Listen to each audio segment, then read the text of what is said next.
Here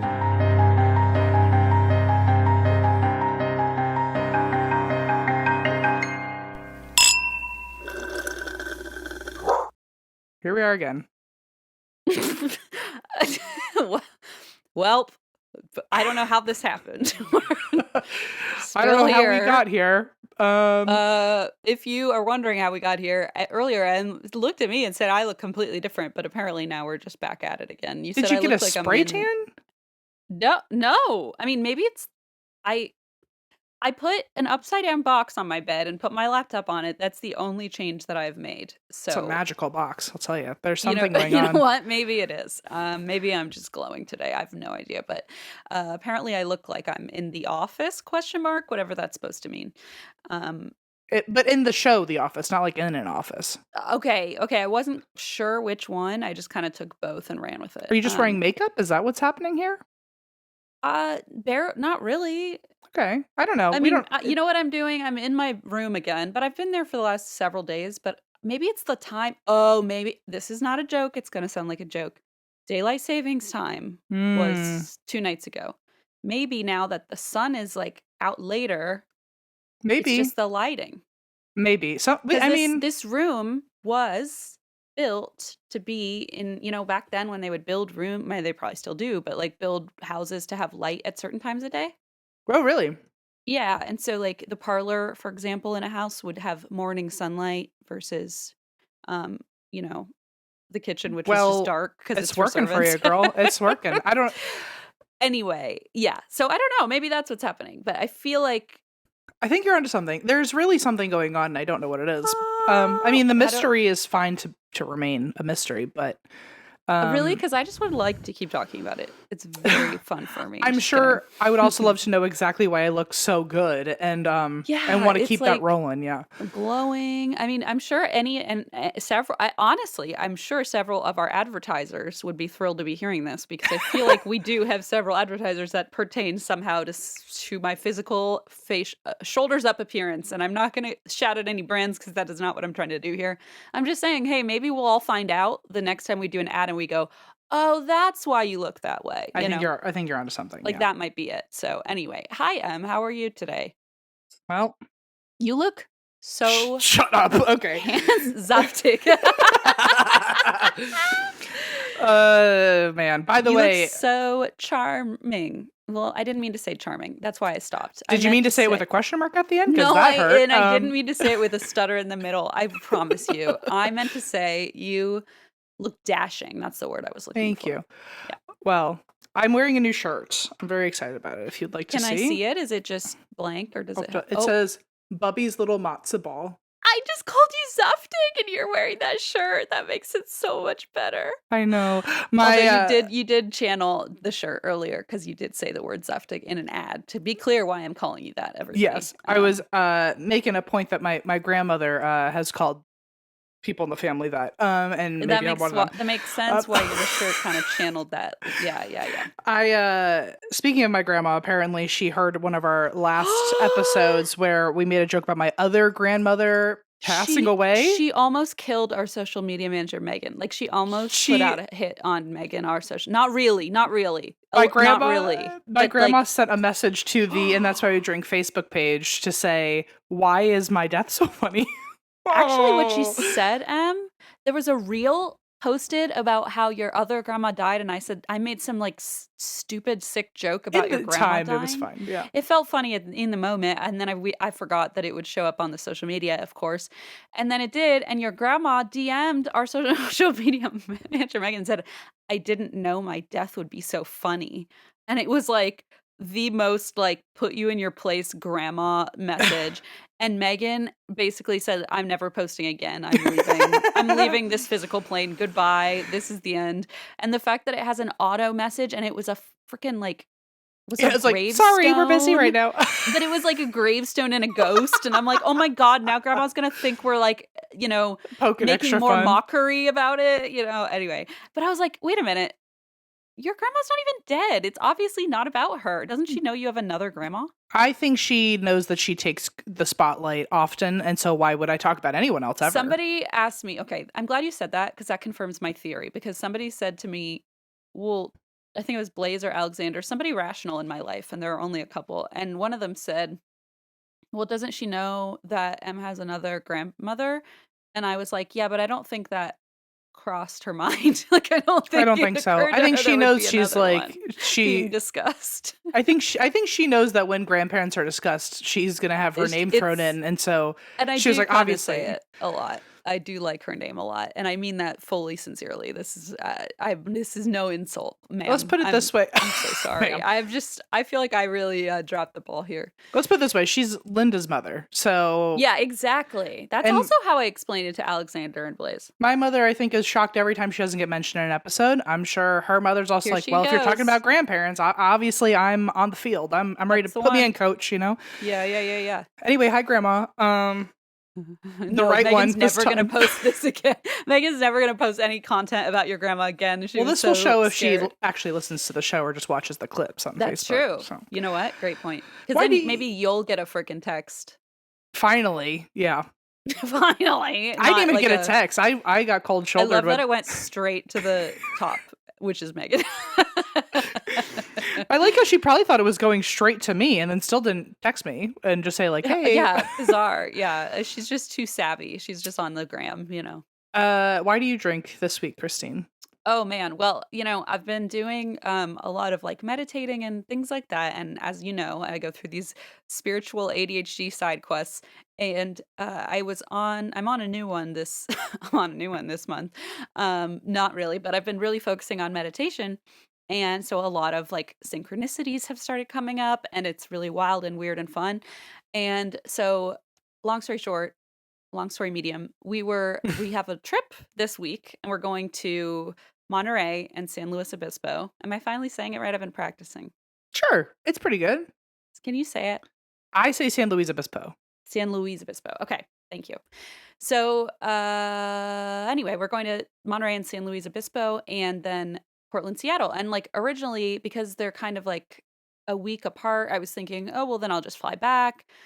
And it didn't ever occur to me how close they were. So I had to make the decision, like, do I fly back for 24 hours? That doesn't make sense in a different time zone and then fly back. So I decided to stay, but I was like, well, what to do? And I was like, I've been wanting to do a little solo, like, retreat type, Nice. thing where I can take my little meditations and writing and go in the woods. And so I just started, like, following the little path. And I was like, oh my God, there's Mount Shasta. Or is it Shasta? I think Shasta, as someone who hasn't checked recently. So I thought you said someone who has a blue check, and I was like, wow, well then in that case. Well, I'll be using that for the rest of my life, but no. It's like that. We've never used that before. We should. But anyway, because the soda is called Shasta, I think, which is why I'm confused. Anyway, my brother keeps, whatever, doesn't matter. So I was like, ooh, I should go there.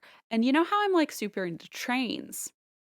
I do. Well, I looked up like places to stay, and of course, as I'm going through, there is a place there where you can, and I'm only saying this because I've already left at this point, where you can stay in a railroad caboose. Oh, hell yeah. And I was like, yes, please. Turns out that they only had one night available. So I basically That's fine. That's all you need. Yeah, that's what I thought. I have to leave at like 6 a.m. and then like drive up. Anyway, it's a whole thing. But it was all very stressful, but now it's all booked and I'm very excited. And then I was telling Blaze about it and I was like, and the other thing is this feels right. Like I wanted to do some like solo like retreat stuff and just kind of be by myself. And I was like, and all these synchronicities keep happening. That makes me feel like it's the right path. And then literally we had all these boxes that I had picked up from UPS, like our fan mail basically from the last like half a year, and it was probably like, at least on my end, not as many as yours, but like 30 some packages. And I just kind of picked a random one and was like, Leona, do you want to open this? And so we opened it and there was this little like squishmallow inside. And I was like, oh, look. And Leona's like, what's her name? And I look at the tag and I say, Shasta. Oh, get out. That's cool. And I was like, oh my gosh. Well, there you go. You got to bring her with you. I know, and I was like, I have to fit her in my suitcase now. Anyway, and I looked at the box, and I'm like, I don't know who sent it, but whoever you are, thank you for contributing to my... Was the Cosmos. It was the Cosmos, and probably someone named, like, Megan or Sarah or Katie, and I'm just not giving you credit. But let me know who sent that, because thank you for my little... You didn't even know.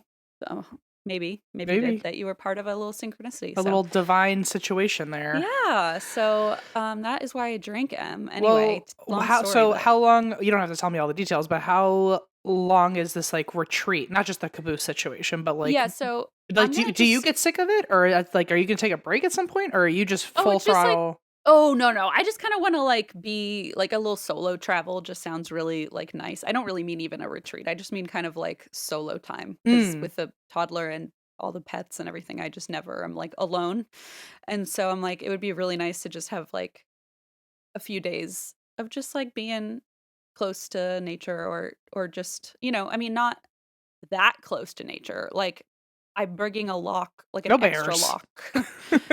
I'm bringing what? I said no bears, Oh, certainly no bears just and no trees, men. just No, trees. no bears and no men.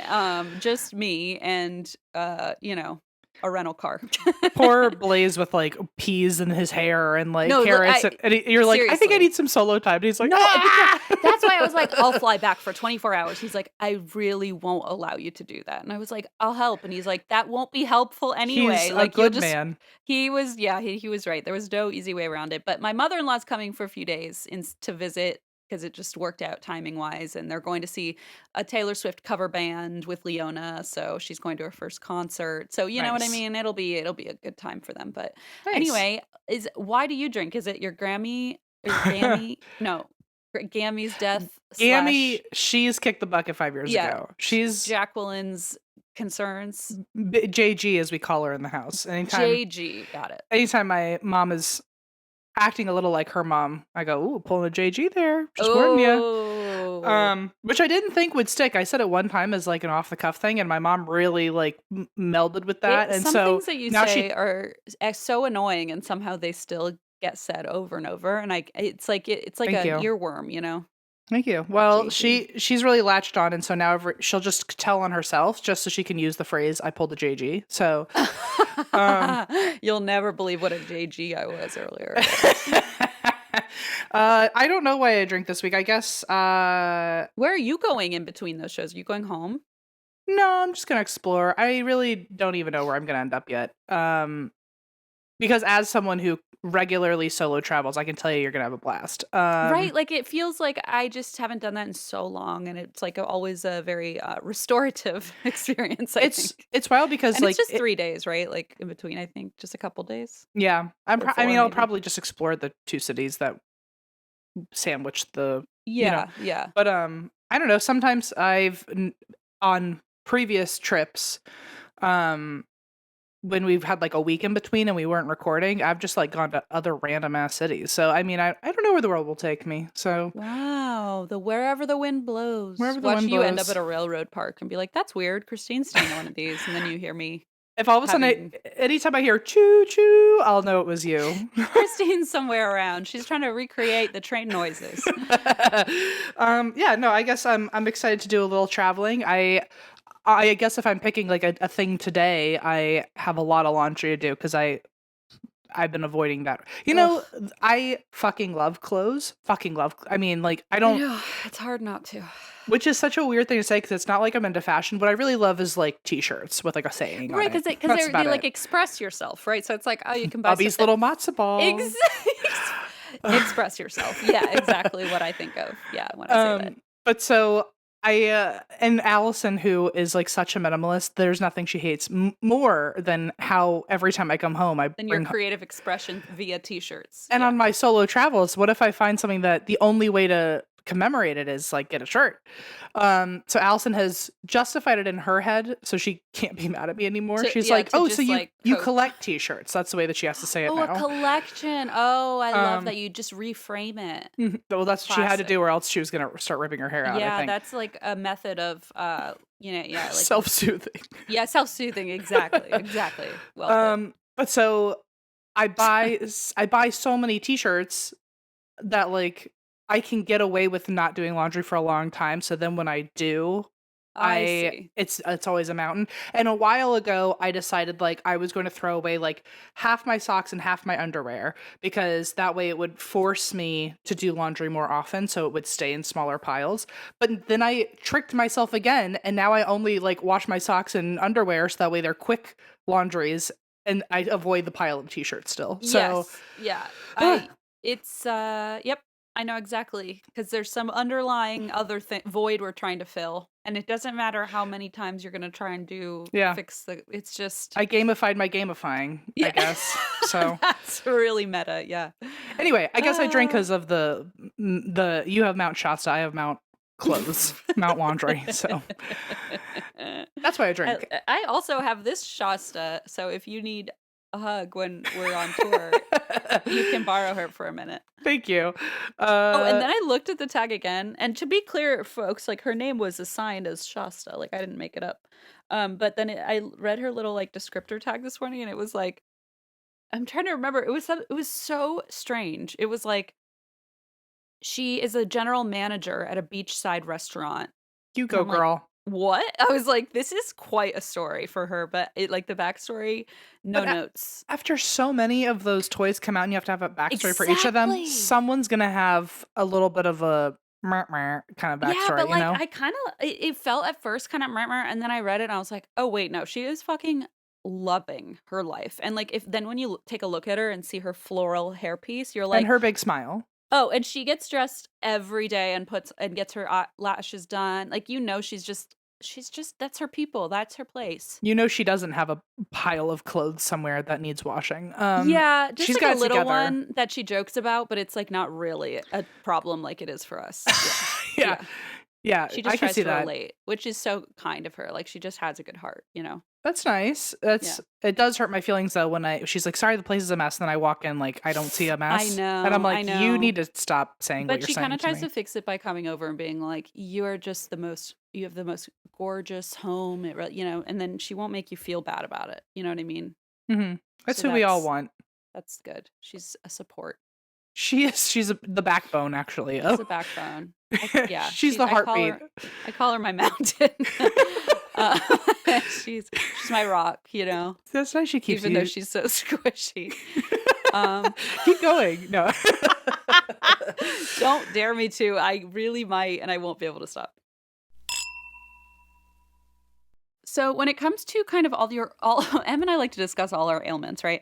And when it comes to overlapping ailments, sometimes I feel like you don't know where to turn, especially when it comes to just day-to-day guidance. And that's why I'm so thrilled that we are working with Faye Nutrition. Faye is a revolutionary platform that connects you with your own personal registered dietitian, making expert nutrition guidance accessible and affordable. So whether you're looking for improving your general health or managing a health condition, Faye has a dietitian that's right for you. And the best part is that all dietitians on Faye accept insurance with over 700 insurance plans accepted. So you'll likely pay $0 out of pocket. They have tags for all the dietitians. You can feel really safe and comfortable when you pick somebody to work with. You can really find like a tailored fit rather than just calling around and hoping an office has space for you. If you're tired of one-size-fits-all diet plans and generic nutrition advice, dietitians on Faye work with you one-on-one to create a customized program, just like Christine said, tailored specifically to your needs and focus on clinically proven methods to improve your relationship with food. And it works because 93% of Faye clients reported an improved relationship with food and 85% reached their target weight. Plus, a third-party study showed that clients lost 2.9 times more weight working with a dietitian through Faye compared to comparable weight loss programs. Achieve lasting results with the help of a registered dietitian through Faye. Listeners of And That's Why We Drink can qualify to see a registered dietitian for as little as $0 by visiting faynutrition.com/drink. That's faynutrition.com/drink. One last time, that's faynutrition.com/drink. And make sure you use the URL so they know that we sent you.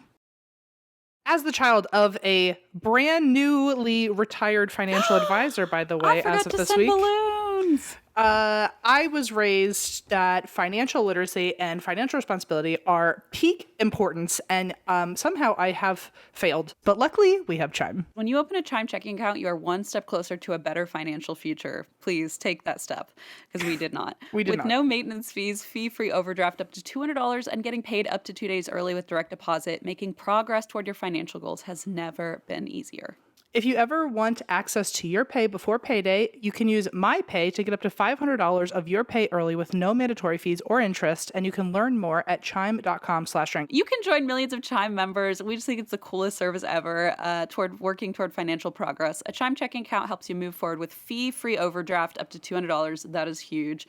Get spotted on debit card purchases and cash withdrawals with no monthly or maintenance fees. and access, this is a big deal too, to over 50,000 fee-free ATMs. Make progress towards a better financial future with Chime. Open your account in 2 minutes at chime.com/drink. That's chime.com/drink. Chime feels like progress. Banking services and debit card provided by the Bancorp Bank N.A. or Stride Bank N.A. members FDIC. SpotMe eligibility requirements and overdraft limits apply.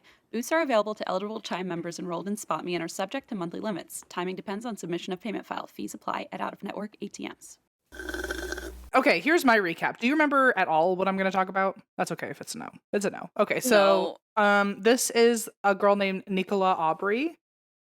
You don't have to remember. Oh. It's called The Miracle of Laon, I think. How do you spell that? Laon. Oh, okay.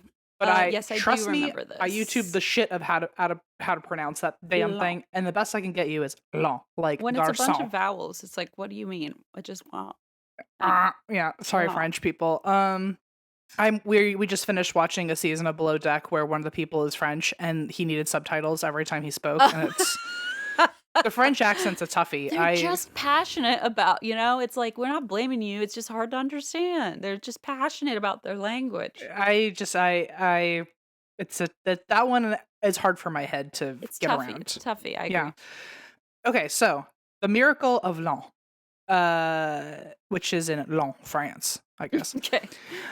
So this is in the 16th century. Tell me when it starts tracking for you. This is in the 16th century during the big tension between Catholics and Protestants because of your favorite topic. Right. Martin Luther. Yeah. Transubstantiation. Oh, good. Yes. Transubstantiation. Okay. Which is, well, at least the one that matters in this story is that, I guess, one side, the Catholics decided that when you take the sacrament, it is the literal blood and body of Jesus Christ, whereas the Protestants are like, that's metaphorical and symbolic and fun, but like, we're not actually eating skin. That's so stupid. Like, because as a Catholic, I know that it's literally blood. And then they're like, oh, you're 7, now it's time for you to drink it. And you're like, I mean, why do they think we're fucked up? Like, you're 7 years old and you learn, no, this is, I remember them saying, it's not a symbol, it's literal.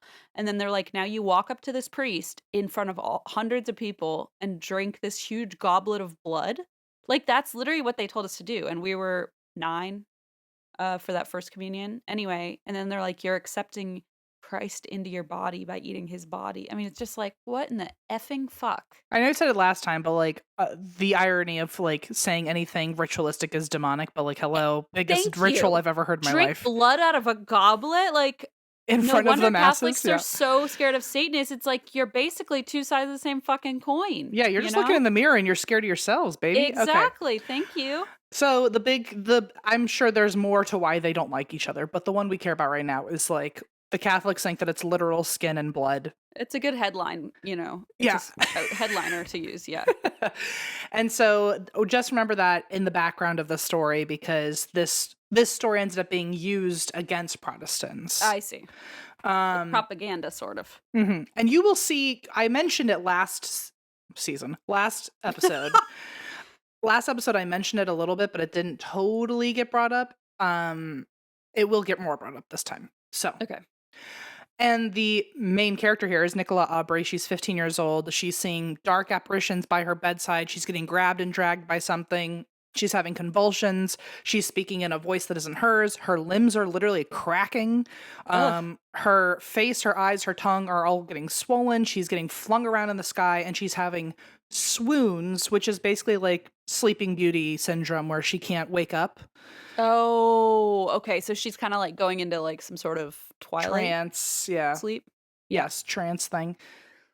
And the only thing that can save her is the sacrament. Of course. Obviously. Amen.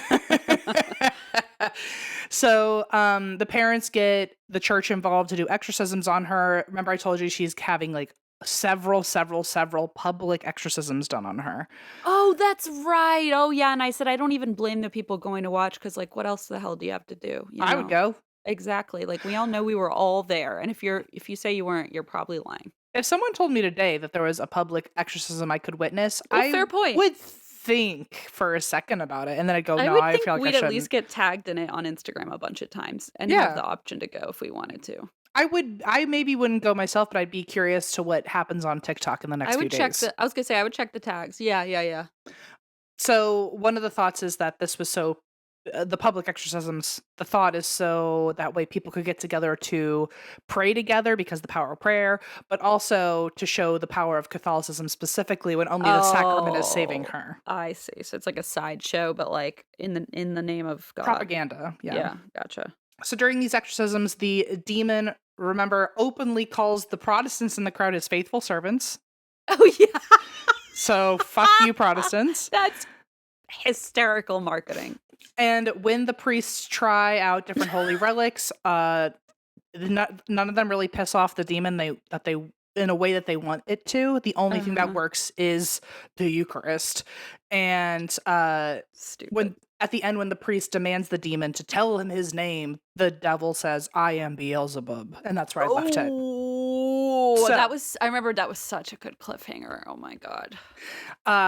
So now that's what you missed on Glee. So to get rid of Beelzebub, the priest wrote Beelzebub's name down on a bunch of paper and tried to like ritually burn the paper, but it didn't work. That's what they say to do like for about your ex, so I sort of get it. Yeah. Lovely. I have not done. I should try that. Yeah, you should. If that's still something that plagues you, yeah. I mean, I'm over her, but I would like to see if it has. But it just Just for like science. if there's a few more, yeah, For it science. couldn't hurt. Couldn't hurt me. Certainly.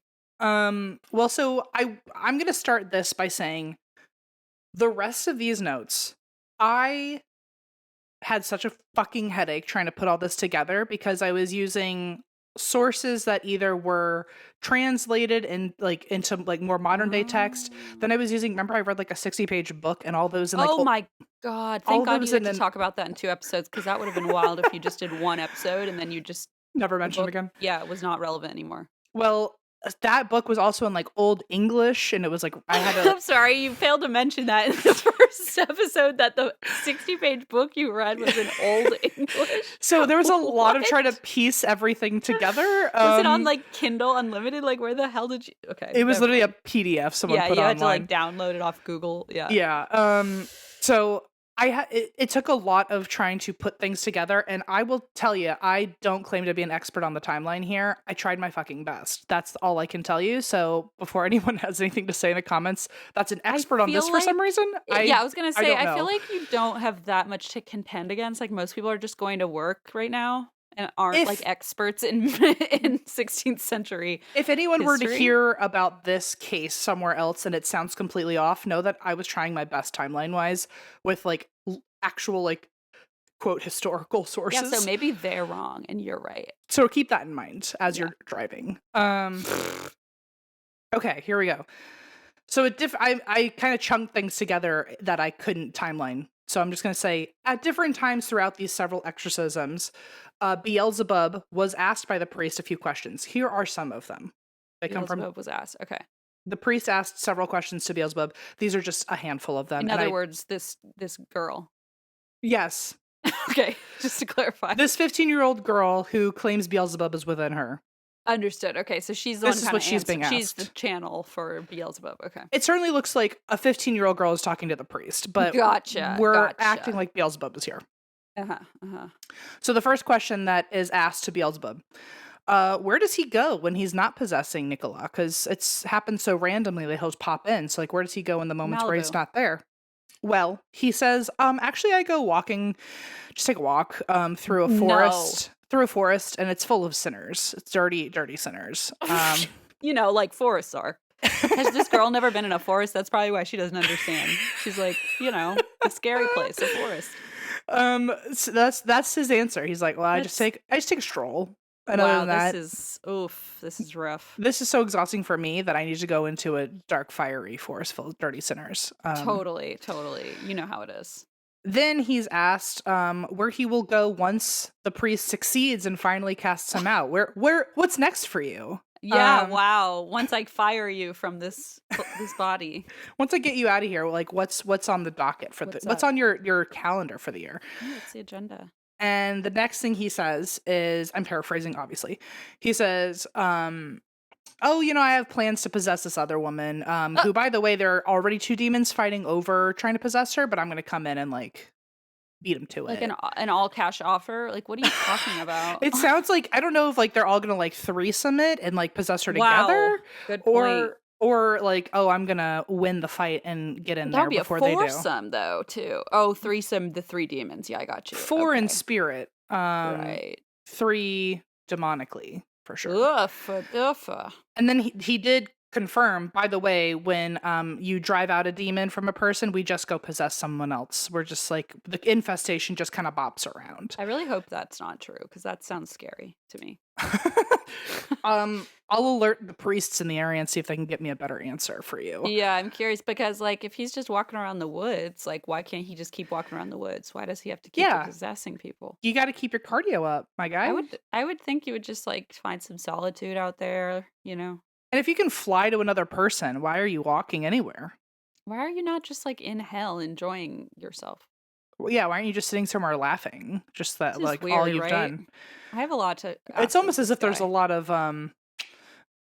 a lot of clarification needed. Yeah. No, I think otherwise it's pretty straightforward. No, imagine you and I would be in the audience with our hands raised and they'd be like, we're not taking questions. Be like, just real quick. One cue. Just real quick. Well, here's another one. The Beelzebub. Beelzebub is asked, "Are there a lot of demons? Like, are you just like one, or there's a lot? Or oh, you said you're gonna go possess this woman with two other people. Like, how many are there? Are there a lot?" Mhm. Beelzebub says, "Yes, more than there are flakes of snow." Okay, Oh, charming. beautiful. Then the priest asks, "Why was he able to even possess Nicola? Like, how'd you gain Yeah. access to this girl?" And Beelzebub says, "Well, a few years ago, Nicola and her sister, they lost a rosary that their mom gave them, and when their mom found out, she screamed at them and said, 'May the devil take you.' So here I am."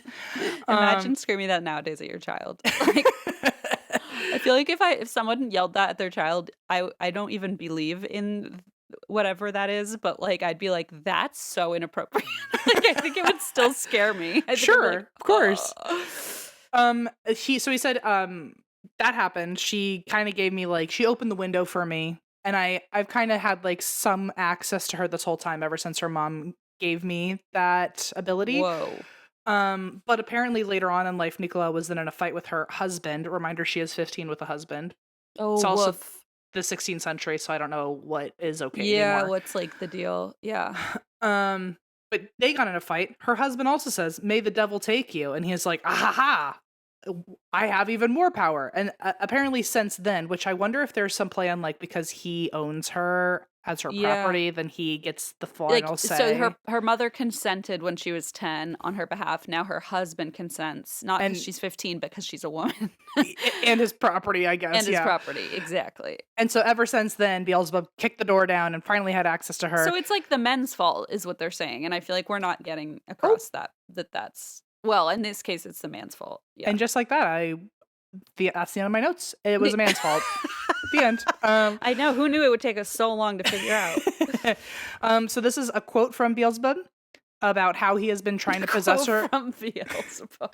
how he's been trying to gain full access to possessing her this whole time, up until the husband let him. Mm. "I often throw her down to kill her.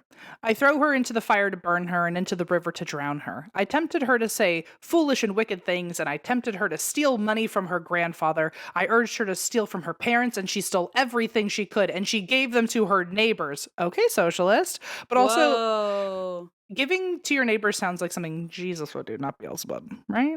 Like, wouldn't you Yeah, want it to... sounds more Robin Hood, like you said. Yeah. Yeah. So I'm already thinking that this is not Beelzebub speaking, because if he thought his big final act would be, "I made her share," Yeah. I I distributed the wealth. Well, I mean, I guess the Catholic Church would probably see it that way. I okay. mean, the socialism is demonic, so, you know. Well, it worked then because everyone was like, "No, not the neighbors." So, Not the neighbors. well, then the priest. This is later on. The priest says, "Hey, so, I don't know how we got. I don't know.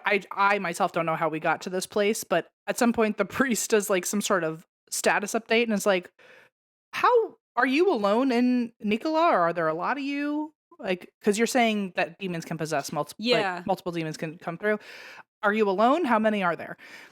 Nicola/Beelzebub says, 19 of us now, tomorrow will be 20. But that's not all, for I must call all hell to my assistance. What? And that's Beelzebub. Like, he's pretty high in the ranks. I know, like, why would you need... It actually makes Beelzebub look really weak. Like, you need You know 20 what? other people. 20? And then he's like, I don't even know if I can handle fighting off 2 other demons for this other lady once you kick me out of here. Which, by the way, like, wouldn't the smart answer have been like, you won't kick me out of here? Not like, oh, I'll go to somebody else. Like, you're already showing all your weakness.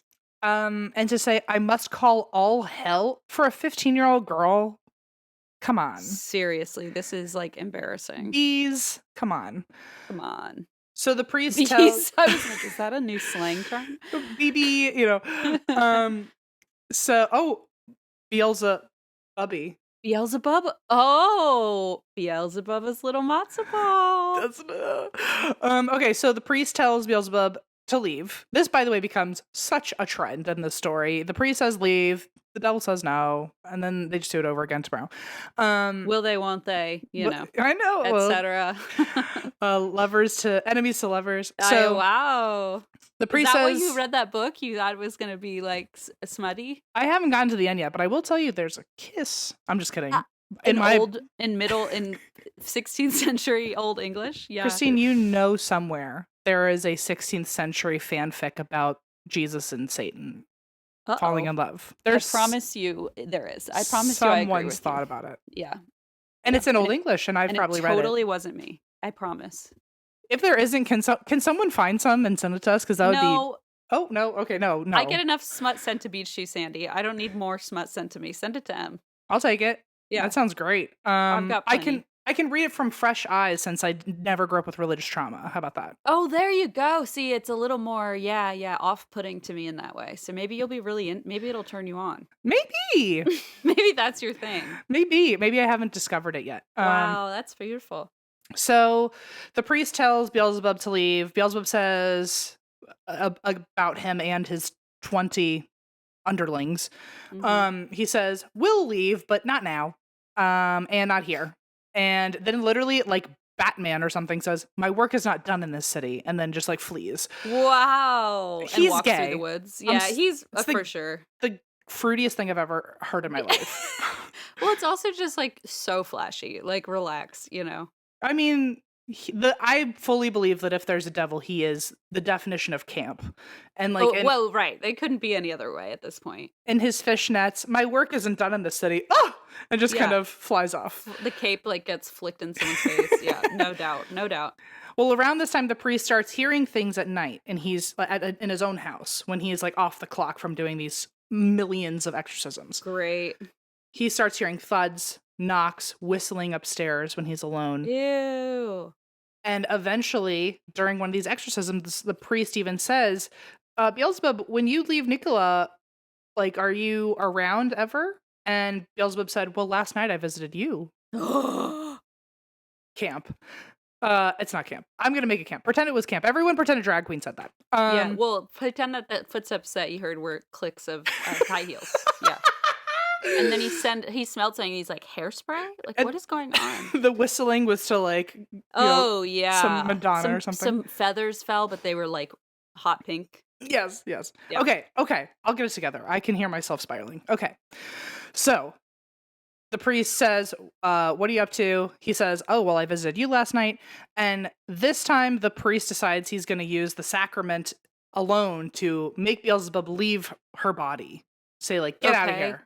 Get out of here. With like the Eucharist. Like I'm assuming a communion wafer. Okay, gotcha. That's the best I can do because they just keep saying the sacrament, never define what it is. Hey, I have something like really cursed to say real quick. I hear music, and this happened to me once before. Oh no, there's nothing happening over here. No, I'm picking up a radio frequency through my headphones. I did this yesterday by accident somehow.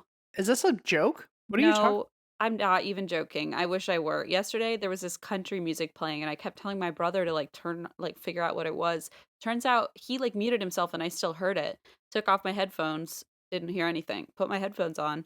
Ultimately, after like going through a million things, I realized, wait a minute, this is like a local radio station. And now are you a transmitter?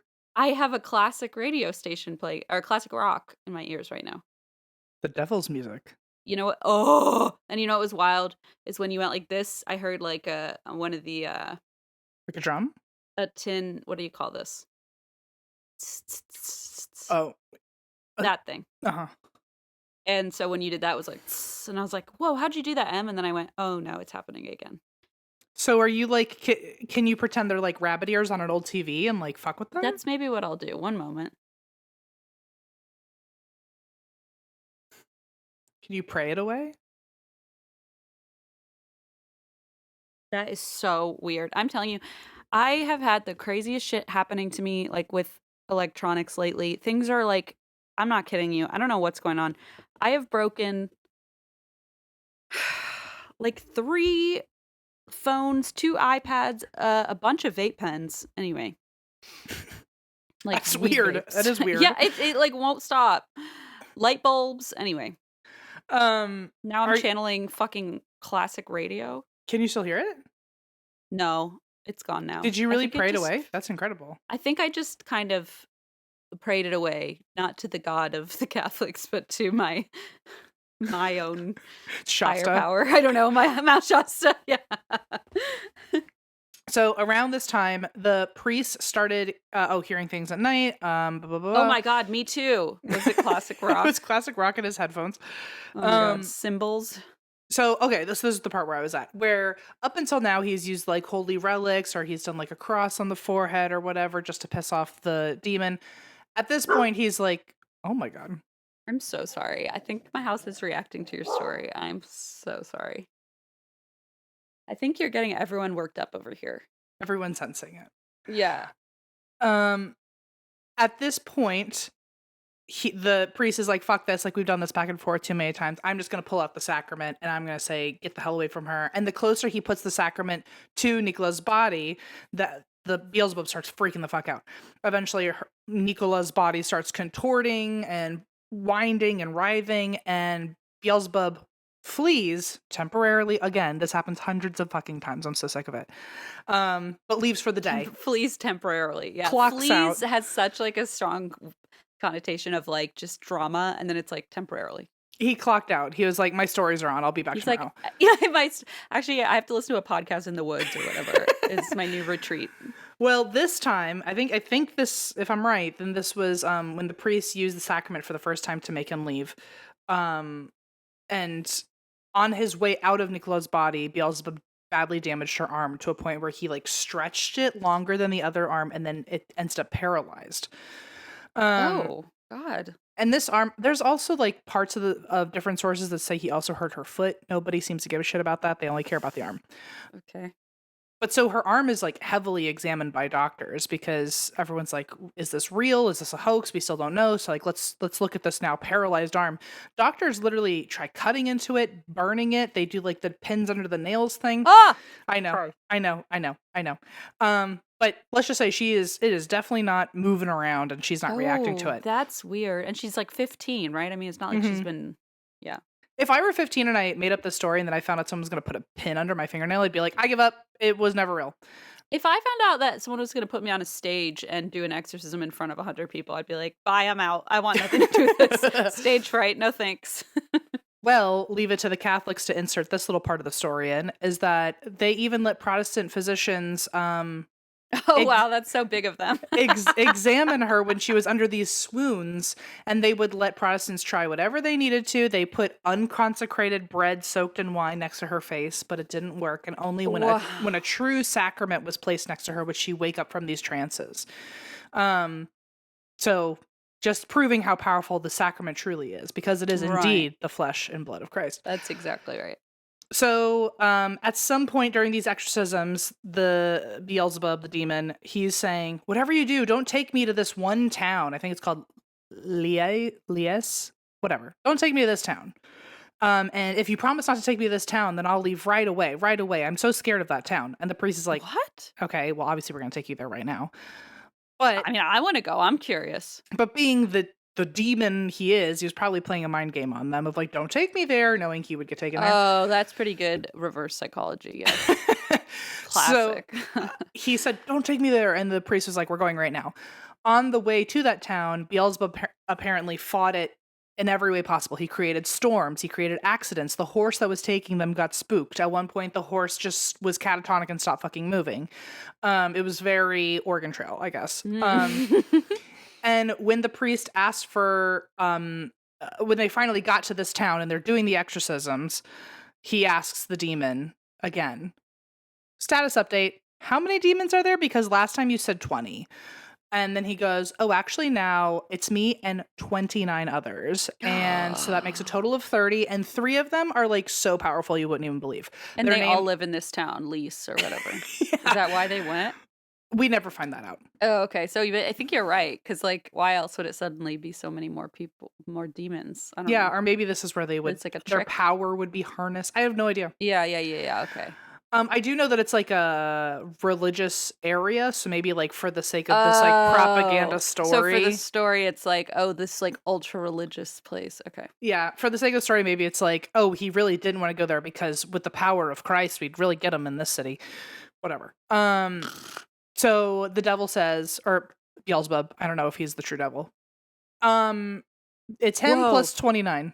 A dark light just descended, and M was engulfed in fiery flame. You just said, I don't know if Beelzebub is the I'm true burning. devil. It was like you said it in such like a manifesto, like it's not the true devil. Well, okay, so like in each of these sources, one of them would say Satan, one of them would say the devil, one of them would say Beelzebub. You're and I'm right, like, because like Lucifer. yeah.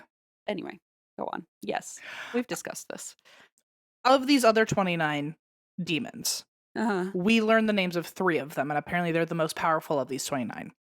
There is Cerberus, Astaroth, and then Legio. Whoa. So those 3 plus 26 more plus Big Daddy Beelzebub, we've got all 30 of them. So during some of these exorcisms, now knowing that there are 30 spirits in her, Beelzebub would talk to people in the crowd in different languages. So, and also he would listen and respond in different languages. So he would hear someone speaking French, he would say it, and weird. He would mock the bishop and the clergy by whistling while they were doing their prayers. He would sing. He would mimic their voices. He would spit in their face. He would just scream randomly. And in moments where Nicola would be sound of mind and try to give confession to get this thing away from her, Beelzebub would appear out of nowhere to make sure that she couldn't give confession, so she could say a dirty running sinner. From back from the woods. She's on the way, dude. Yeah. So Beelzebub then said that, he made a claim that Protestants actually stole the sacrament one time and they broke it and burned it and fed it to the savage animals. Oh my lord. He was quoted also saying, I don't know how real this quote is, but allegedly Beelzebub said, "My brave Protestants will treat God even worse than the Jews." Oh, woof. And Bubby's little matzo ball is not happy about that. Beelzebubbe needs to tone it down, man. Well, Beelzebub also pointed to some people in the crowd and just to scare them, would shout out their sins, their secret sins to the public. Including, apparently, he would point at some of the women in the crowd and be like, "Oh, by the way, you practice witchcraft and you practice witchcraft." And shit. And those girls, they grabbed their purses and they fucking left. They were like, "I want nothing to do with that." They were like, "This was fun for me. I'm out." Beelzebub then, I think this was around the same time, or this was a separate exorcism, but one of the things he would like to do is morph Nicola's looks. So like he was like already distorting her face and things like that. Oh. But there was one instance where he turned her looks into sensual beauty, which I think they're trying to like call her like slutty and impure. Ugh. And he made Nicola make unseemly gestures and say euphemisms that were unbecoming of a lady. Oh my gosh. And then at some point during this, Nicola's tongue went like rigid and her face started contorting again until the priest put a cross to her eyes, ears, and mouth. Ugh. The priest then put more holy relics near her. Beelzebub laughed and said, "Oh, very well. I too will employ more powerful means against you. I shall call all the devils of hell to my aid." It's like, you already have 30 of them and you're Beelzebub. What else do you need? You've like already threatened this before, you know? Like, it's just sounding like circular at this It's point. like hollow threats at this point. Yeah. Yes. So Beelzebub once again tries to put Nicola on a swoon, which is she's only brought back with the sacrament. This pisses me off because Beelzebub at the end of every single exorcism puts her in a swoon, and it's like easily fixed with the sacrament. Like it's like not even a problem. So why are you even doing it? Yeah, it's like not even impressive anymore. When she came to this time after her sensual, impure, whatever moment, Nicola said that while under a trance, she saw scary monsters with fire coming out of their eyes and nose, threatening her and closing in on her while holding knives. Oh, Yikes. God. Here are some more instances of things that happened behind closed doors that were not at the actual exorcisms, because she was being haunted by something at home as Right. well. Okay. So these were just like the. Okay. Gotcha. And some of these are really fucking ridiculous. Remember last time I told you that there was a source I read where she like saw a goblin? Oh, And yeah. so like, why isn't that getting mentioned everywhere? I Yeah. don't The know. goblin and he like said something and then. Yeah. Ooh, yeah. Yeah. Yeah. So the things I just listed were things that happened publicly. These are the things that happened privately. One time Nicola was at home with one of her younger sisters and she levitates and flies into the air. And her sister tries to grab her to hold her down. And Beelzebub says, "You little hussy, will you not let your sister go?" And out of shock, her sister let go. Beelzebub opens a window, throws Nicola out the fucking window and onto the snow.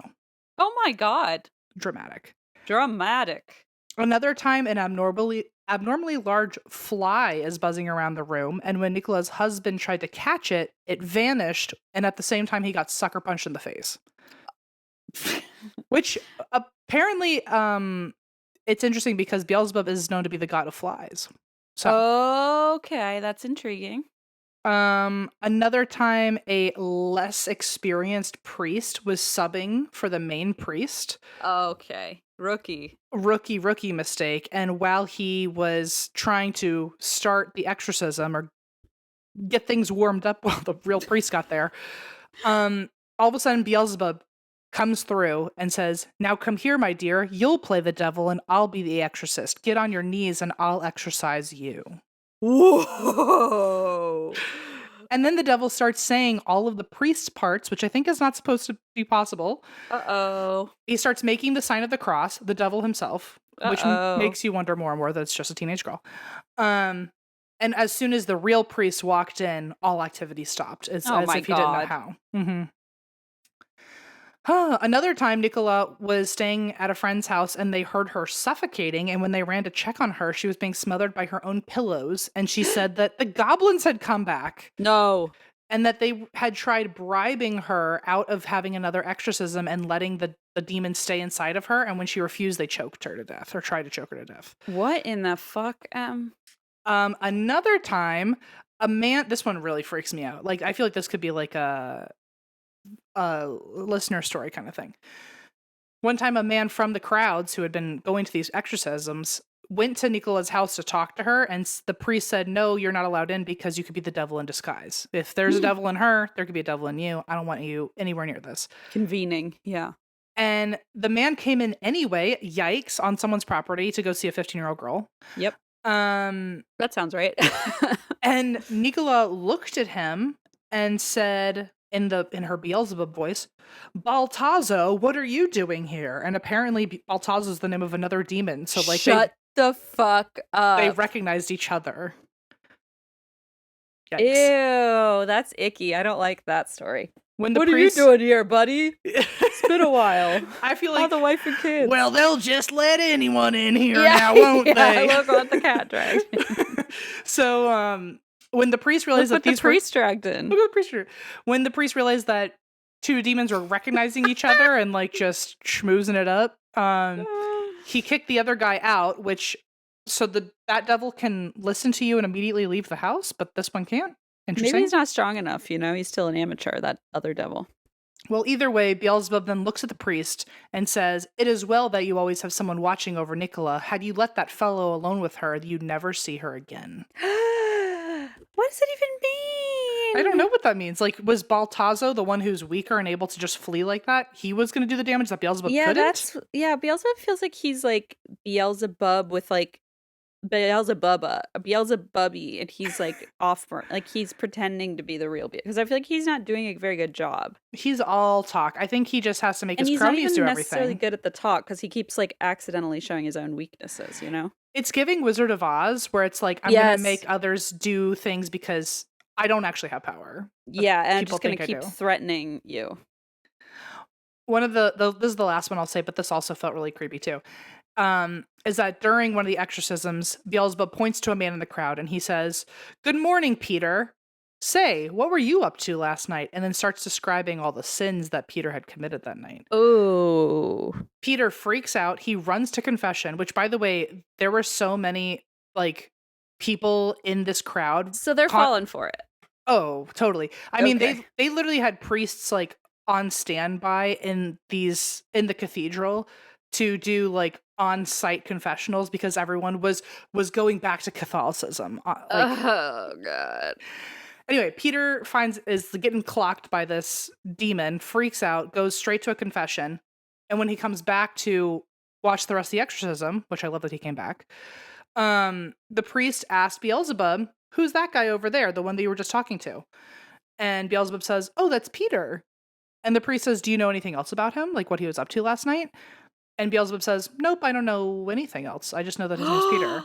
So it shows the power of a Catholic confession Oh, so it's like he cleansed himself. blocking the devil from knowing Ugh. you.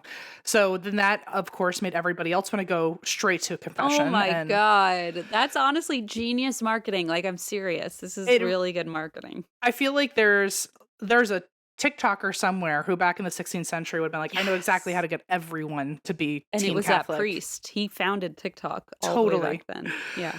Okay, last thing I'm gonna talk about here because I know this has been a while, but I want to get more into like the Catholics versus the Protestants and how the Protestants are feeling right now. Okay. Because obviously everything is very pro-Catholic, anti-Protestant, but as news spreads of Nicola's possession, Beelzebub being there, they're being called dirty Protestants and loyal servants to Beelzebub, and people are only getting confession or taking confession or giving confession to become Catholic again, and only the sacrament is the true blood, and that's the only thing that seems to be taking her out of these trances. The Protestants are like, I have to fucking go over there and see this myself. Yep. And on top of that, we have to like go disprove this hoax that's making us look really bad. Yeah. Because someone's over there telling everyone that we're like servants of the devil. We have to go over there. Yeah, and like we already know that this is just a fucking wafer. Yeah. Like, sorry, we're the ones who know that for a fact. So like it's hard to you can't like convince us that, you know what I mean? I'm not religious, obviously. Between the two, I'm Team Protestant right now, and at least for this reason. And you know that all of them are sitting at a bar together, and they're going, "Am I fucking crazy to think that we're not eating skin?" Like, yeah. Like, oh my god, why didn't anyone say anything sooner, man? We were all thinking it. So they go to these exorcisms. I wonder if, like, as a little A team, like, we're gonna get ya, you know? Yeah. They do some like recon, you know? They're like, let us see for ourselves. They're in disguise as Catholics, in case anyone wonders. Oh, that's hilarious. What does that mean? They just have rosaries? They're just like, I guess so. I don't know. They just eat skin in front of everyone. They're just like drinking blood. Like, this is what you guys like to do, right? This is your favorite thing. We don't have this wrong? So, okay, they go to the exorcisms. Beelzebub calls them out by name immediately and says, "Look, there's some dirty Protestants." And wow. He salutes them. My friends. Hey, girl. And then even says, like, "Oh, did you know that I actually, in some way, cosmically ordered you to come here, and you being here is proof that you obey me." For God's sake. So now they're doing like a sibling. This feels like my brother and I arguing in like roundabout semantics. Like, technically, I made you come here, so I'm actually stronger than you. And you actually are servants to me. If you're here to say no, then why are you here when I wanted you to be here? Exactly. It's like the ultimate gaslighting. Yes. So they wanted to say out loud to the public, like, hey, like, has anyone tried not using sacramental relics to like take her out of these trances? Because maybe there are some Protestant ways that work too, instead of you guys just like trashing us and saying the Eucharist is the only way out. So let's do some Protestant things in front of the crowd. One of the Protestant preachers, he reads his Protestant Bible and the devil starts laughing at him in front of everybody. So embarrassing. So embarrassing. And then the devil goes, Do you intend to expel me with your prayers and hymns? I helped to compose them. You will not expel me. Did you ever hear of one devil driving out another, calling the Protestants devils like him? Wow. And when the preacher said, I'm not a devil, I'm a servant of Christ, Beelzebub says, you are worse of a believer than I am. You do not want to believe. Do you think you can expel me from this miserable wretch? First expel the devils that are in your own heart. Duncan. Where's Lin-Manuel? Because he could make like the ultimate rap battle here, and I just feel that that's the only way to go creatively. I mean, Beelzebub would explode. There would be a great moment in that show for Beelzebub. And we'd call it Beelzebubbe's Little Matzo Ball, That's the right. musical. I'm sure Beelzebub would love to be paired with the Jews What on if top it's of like, all this. yeah, the a Jewish Christmas miracle? I don't know. We'll find a way to market it to everybody. To Okay? everybody, yeah. The only person other than us who has ever pulled it off, by the way, was Tommy Pickles in the Hanukkah special. You know what? The And Rugrats. that is a really high bar we're gonna have to try and aim for. So at this point, he's just like slam dunking on these Protestants. Going, you're a devil. You're literally as bad as Like I you're am. You're proving actually my own worse. fucking point. And so when the Protestants decide to turn around and leave, one of them says, like, God, I pray that you'll help Nicola. And Beelzebub says, and I pray that Lucifer never leaves you and always keeps you firmly in his power. You are all mine and I am your master. Oh my gosh, this is intense. And in front of everybody who's wondering if they should go back to Catholicism, yikes. I mean, ultimate marketing ploy. After this back and forth, Beelzebub leaves, again puts Nicola in a swoon. Many Protestant preachers try to wake her, but they can't until they begrudgingly put the sacrament to her mouth. She wakes up totally fine, and then the priest on stage with everybody, he looks at the crowd and he goes, go and tell everybody what you've witnessed, that the sacrament works and the Catholics are right, basically. Oh God. This obviously does not fly with the Protestants. They are pissed off. So they demand that Nicola is arrested and held in a cell, and I don't know if that's like for slander or some shit. We never get into the details of that. But apparently, why not? There's nothing else to do. I love that you can just citizens arrest people just for no good reason except they like made you embarrassed, you know? Well, it worked. She was put in a cell. I would have sent everybody to jail already if people who embarrassed me or like caused me to embarrass myself. The last man on earth, maybe. Exactly. At my like family Thanksgiving dinner table, I would have Thanksgiving alone, I guess, or Christmas alone. Yeah, exactly. Everybody would be screwed. So, so she's arrested now. The chief magistrate and a Protestant doctor go to visit her to be like, once and for all, can you just tell us like how you're fucking pulling this off? Which, like, by the way, if you just hear everything I've said, it's a 15-year-old girl talking. That's all that's happened so far. It is weird that she's able to know what some of the people in the crowd are up to, but maybe she's got a gossipy mom. But maybe they mean more like, how are you doing this? Like, how are you like, are flying? You in cahoots with this? Well, okay, how are you flying? But are you in cahoots with the priest? Like, how is this like whole hoax being perpetrated? Like, is it just you, or is the church on it? In on it? I don't know. Well, they went to go ask her questions. When they showed up at the cell, she was asleep. But as soon as they walked in, Beelzebub came too and attacked the doctor. Which I love that he's like in the cell, or is the doctor in the cell? It seems like it's a pretty easy peasy jail cell if you can just like willy nilly send people in there. So I imagine it seems like it was great security. It seems like it was unlocked, this cell, and she was just snoozing in there. This is where the Catholics really tried to turn it for good on the Protestants, because in this story, what happens next is the doctor's now been attacked by Beelzebub. So they say, for revenge, the doctor tries to fight off Nicola. She goes into one of her trances, and the doctor takes out of his medical bag a black liquid and puts it into Nicola's mouth. And so some are like, is it to sedate her, but she was already in a trance? Is it to wake her up to see if something other than the sacrament could work? Like, could just science fucking work? The book I read said that he literally tried to poison her in front of the chief magistrate out of revenge and like get away with attempted murder. Yeah, it doesn't really make sense.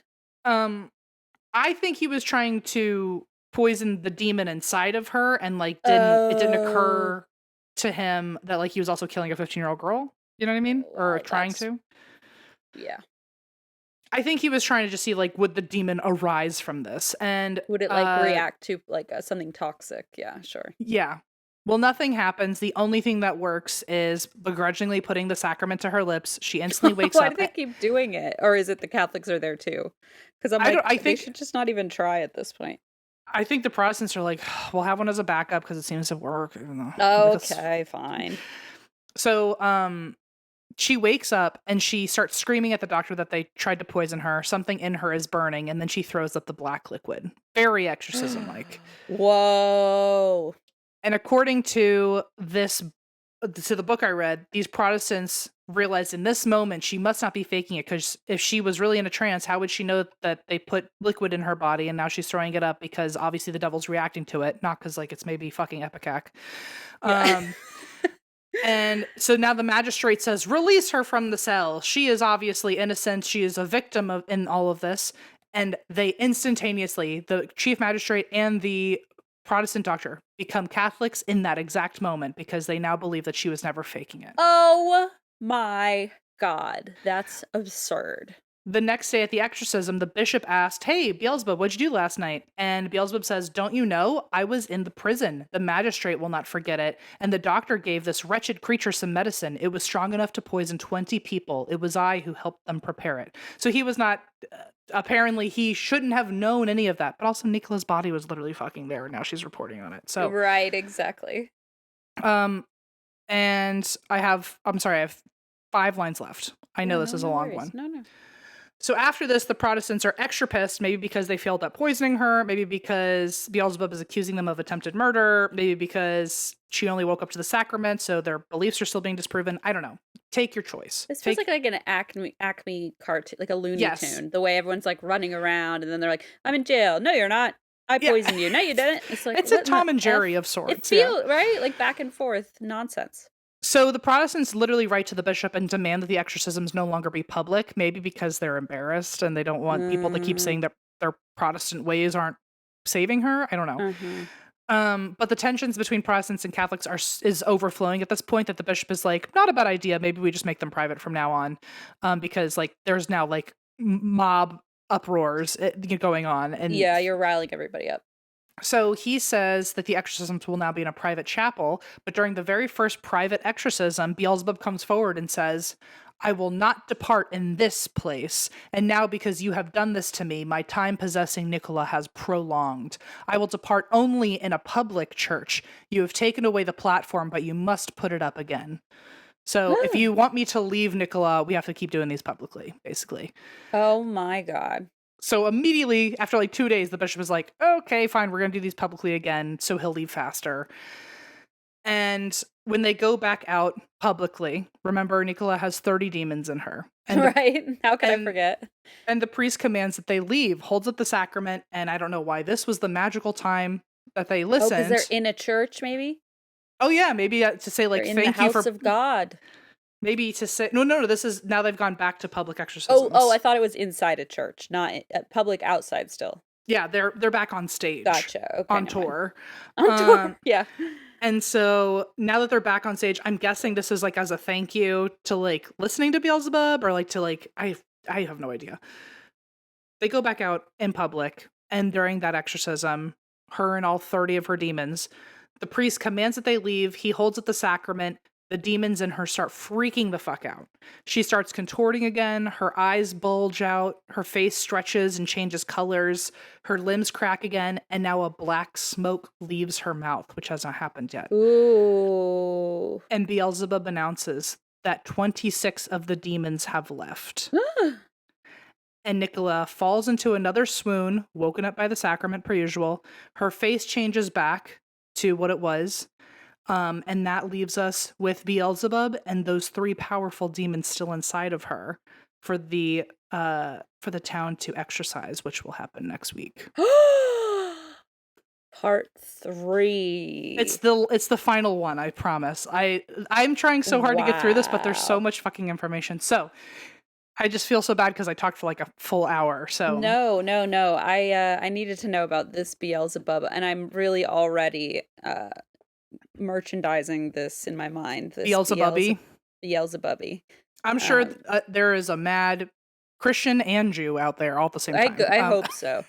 That's my only hope, and I really hope that we could get this going as like an alternate to Elf on the Shelf, Beelzebubbe, you know, and it's like it's not only like it's not even really Jewish like religiously. It's just like I kind of like turn my nose up at the whole religiosity of the holidays. It's the flying spaghetti monster of it all. Yes, thank you. It's like the Beelzebubbe in the tubby.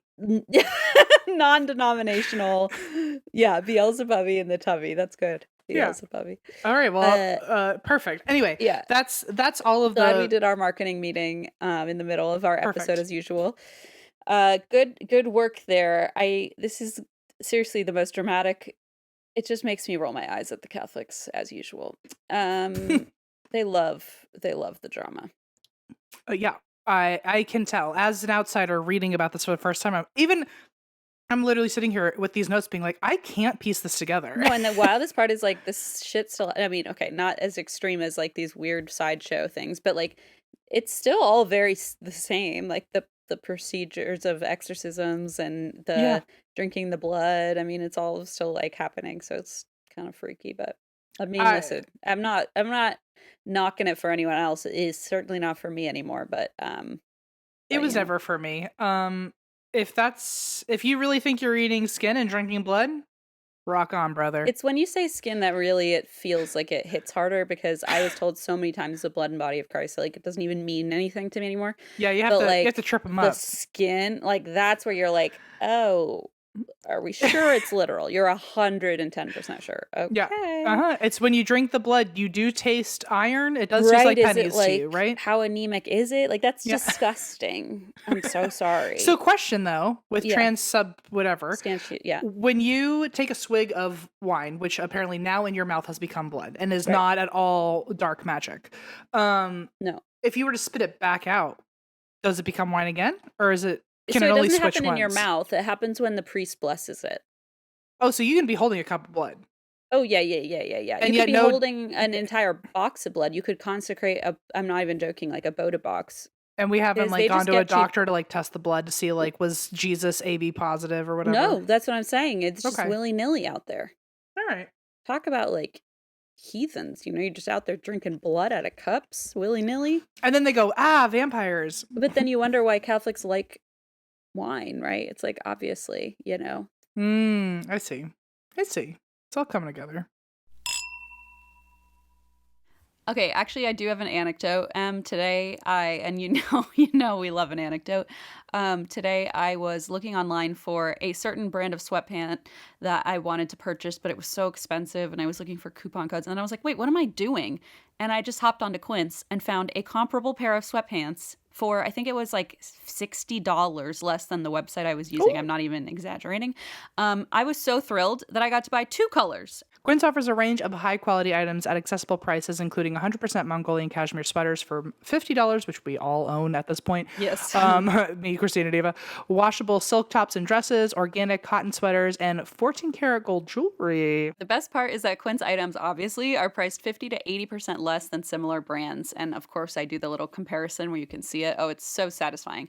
By partnering directly with top factories, Quince cuts out the middleman and passes the savings on to us. But they only work with factories that use safe, ethical, and responsible manufacturing practices, along with premium fabrics and finishes, and that's just super important to me as well. Give yourself the luxury you deserve with Quince. Visit quince.com/drink for free shipping and 365-day returns. That's QUINCE.com/drink. I'm really excited about my underwear because it's from the Fits Everybody collection. It's very soft. It's very even the colors I feel like are kind of trendy. And specifically, it was the Fits Everybody full brief in the color Jasper. If you want to look up what I apparently think is trendy and cool, and maybe it's not, but whatever. I'm gonna keep it for as long as I possibly can because it's that comfortable. And this is from the Fits Everybody collection. Christina and I have different body types. If you are my grandmother, you would call me Zoftic. And if I'm me, you're also going to call you that now. And I did not get any underwear, but I did get the Fits Everybody t-shirt. Can't tell you, it is delightful. I feel like powerful. Oh, good. Okay, great. Yeah, then that fits. The Fits Everybody collection is available in sizes extra, extra small to 4X. You can shop now at skims.com and Skims stores. After you place your order, be sure to let them know that we sent you. Select podcast in the survey and be sure to select our show in the drop down menu that follows. Okay. So I awkwardly had to reteach myself part one of my own story Love. because I did that thing where we moved on to a new story and I kind of invested all my time in a new story and moved on from the last one, forgetting that I hadn't covered part two. So sorry about that. Leona and I did like a little intro into my story last week. Or I guess Precious. now it's been like 2 weeks. I don't know anymore. I'm so sorry. 2 weeks ago or a week ago when I forgot, but here we are. It's part two of Billy Joe Jenkins. I really apologize. I was not intentional. I think in my mind we had just, you know, Life gotten happens. to it and we just didn't. So I'm going to give you a brief summary of what happened in part one, previously on ATWD. Mm-hmm. Mm-hmm. That was the VHS skipping. I'm sorry, that wasn't me because I was rewinding. Okay. In part one, we talked about Billie Jo Jenkins. She was placed in foster care at age 9 with Lois and Sean Jenkins in Hastings, outside of London. On February 15th, 1997, she stayed home alone to paint the patio doors as part of like her chores when Mm-hmm. her Oh. foster father, Sean, ran errands with the other kids, the other daughters. Mm-hmm. Yes. When Sean returned with his daughters, they found Billy on the patio brutally attacked with a tent stake. And she Yes. had a piece of a plastic bag stuffed up her nose that Yes. the neighbor removed. Oh my. Uh, she had been laying on her back, and Sean called 999 saying Billy had had an accident, but when they arrived, they immediately realized it was foul play. A man seen acting strangely in a nearby park was investigated and also had a fetish for plastic bag material and was even found with it in his socks and his underwear when he was arrested. It was determined that was a coincidence and Okay. he was just a man with a mental illness who had been, in the wrong place at the wrong time Okay. and had basically turned heads. So people kind of, thought maybe it's worth looking into. Fortunately, they realized that there was no connection. He had a perfectly good alibi, and multiple people had noticed him far away when the murder had occurred. 9 days later, fast forward, Sean was arrested after forensic experts found microscopic blood spray on his clothes, and this is her foster father. Right. Okay. And so, as the case unfolded, allegations began surfacing that Sean had been violent toward both Billy and his wife Lois. And then I ended saying that one of the final pieces of that first Jesus, sorry. I have like a voice reader thing, and sometimes it automatically starts when I start scrolling, and a Oh. man just starts talking in my ears. I'm so sorry. No, well, at the same time the lawnmower just began. So if Jeez. We are on edge today, man. I thought that's what you were jumping at. I was like, is it that loud? No, I did not even hear that through my own AI man shouting through the computer. Woof. Okay. So, as the case unfolded, these allegations came out. The last thing that I had said was that in the trial, one of Billy Joe's friends testified that at school, Billy Joe had come, sometimes hiding marks or bruises. Her best friend said she once wore a scarf to cover injuries from Sean's abuse. On other occasions, she said Sean punched her in the face, and about a month before she was killed, she came to school with bruises on her arms and legs and told her friends, quote, I had an argument with my dad again. You can guess what happened. And that's where Terrible. we ended part one. And I think the reason it felt like such a conclusion is because you said, welp, I'm expecting it to go the only possible way it can go is that he goes away for it, the end. And I said, sorry about plot twists. Yeah, I remember thinking like this feels like a clean cut situation. Yes, and I think that is why, because it felt right. Like, okay, great. Now we got the guy. And we do, to be fair, we do have the guy. As far as I'm concerned, I believe we have the guy. Okay. But part 2 is Sean's defense. So Right. Yes. here Okay. we go. Let's hear what he has to say. Yeah. You're going to love it. You're going to just love it. Sean admitted that he sometimes hit the girls with a slipper and even a ruler, but he insisted that the rest of her story and her friend's stories were untrue, and even his version of the truth did not make him a murderer. That's part 1. Okay. He said he only slapped Billy in the face one time, and it wasn't even that hard. I thought he only hit them with slippers and a ruler, but now he's slapping them in the face. And only slapped her once in the face. Okay. And he regretted doing it. So, well, who can blame him? So that kind of negates that whole one, right? He dismissed Lois's claims of abuse, that's his wife, as an outright lie. And you want to know how? It's airtight, his reasoning. Because he doesn't like her anymore? What? That's pretty dark, but also along the same lines.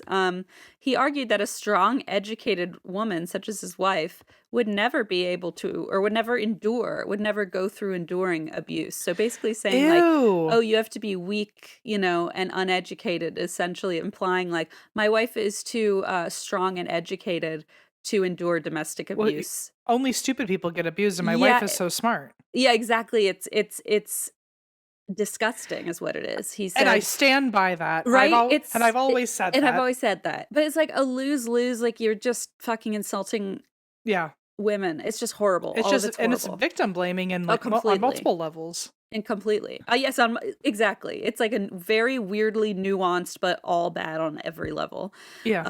Comment. He said, a strong, educated woman would not endure domestic abuse. And he later wrote, and I quote, the idea that a woman making an academic study into institutional abuse would have done nothing about it when it was happening to her was completely bewildering. Oh, that statement is pretty bewildering, my friend. That's funny. Yeah, that fucking drop quote is a little bit bewildering, my friend. I also hate that he wrote that down because it means he like thought it out and then like put it into words. Like it's not on the stand. It's like he like thought to even worse words. He thought it and then went, now that'll get him. And he now that deserves a place in permanent history. Like, I have to write that down because if I forget that, I've lost it all. Yeah. Eva, please do us the honors. Write that down. No, don't. Oh gosh. Okay. So as for Lois, his wife, the foster mother of Billie-Jo, Lois said that Sean had begun acting strange some time ago. He lied about his academic achievements and professional qualifications on his CV, both to get the deputy headmaster position he held. He had gotten also a recent promotion, and he was working at an all-boys private school as the headmaster.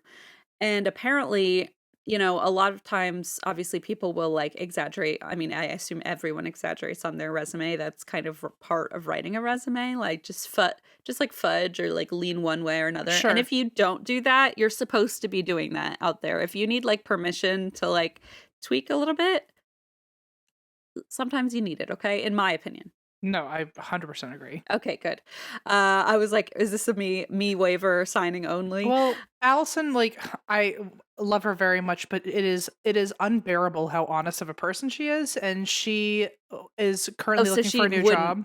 She wouldn't leave. She was putting in her resume. She was redoing her resume, and I was Allison. like, have you thought about just saying something else? Like, not that Like it's a bad resume, but I'm like, you could zhuzh it. Like, just no one's gonna know. It. Like, that's the point. You're supposed to be like putting on a display of yourself. It's like you can like sell yourself a little bit, not in a gross way, but And what sucks is that all the bad people are doing it already, obviously, because like if the morally relatively neutral people like me are doing it, I'm surely the wild ones out there are doing it. So that feels bad because that feels like an extra uphill battle for finding a job. I was like, well, no, everyone lost their job, so it's not like they can fact check with anyone anyway. So just do what you gotta do. It's like Wild West out there. I know, but she's not like us. You know I guess, what? But maybe that suits her. And maybe if you're out there and you feel weird about me saying that, I apologize. Maybe it's not for everybody. Because I think some people have a harder time with being,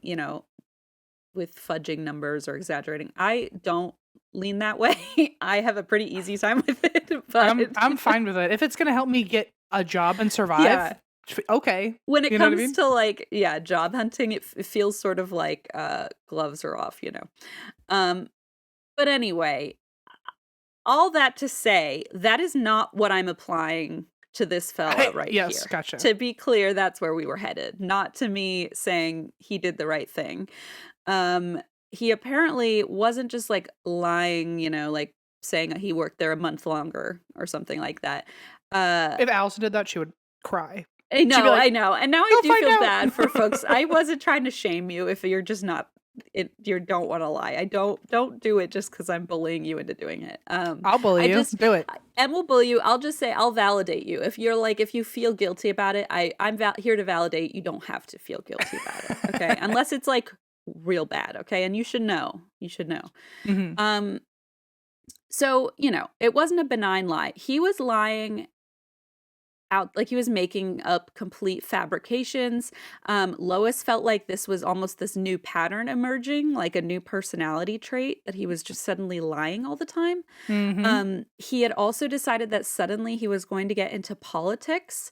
And so he wrote a manifesto, Okay. which I've is never heard of that going well. thank you. I was like, it's in my mind, until proven otherwise, just like the theory of gravity, like it is pretty much always a red flag. Like there's no wiggle room about a manifesto. Let's put it this way. As someone with a constant craving to do something new, writing a manifesto has never been on the list.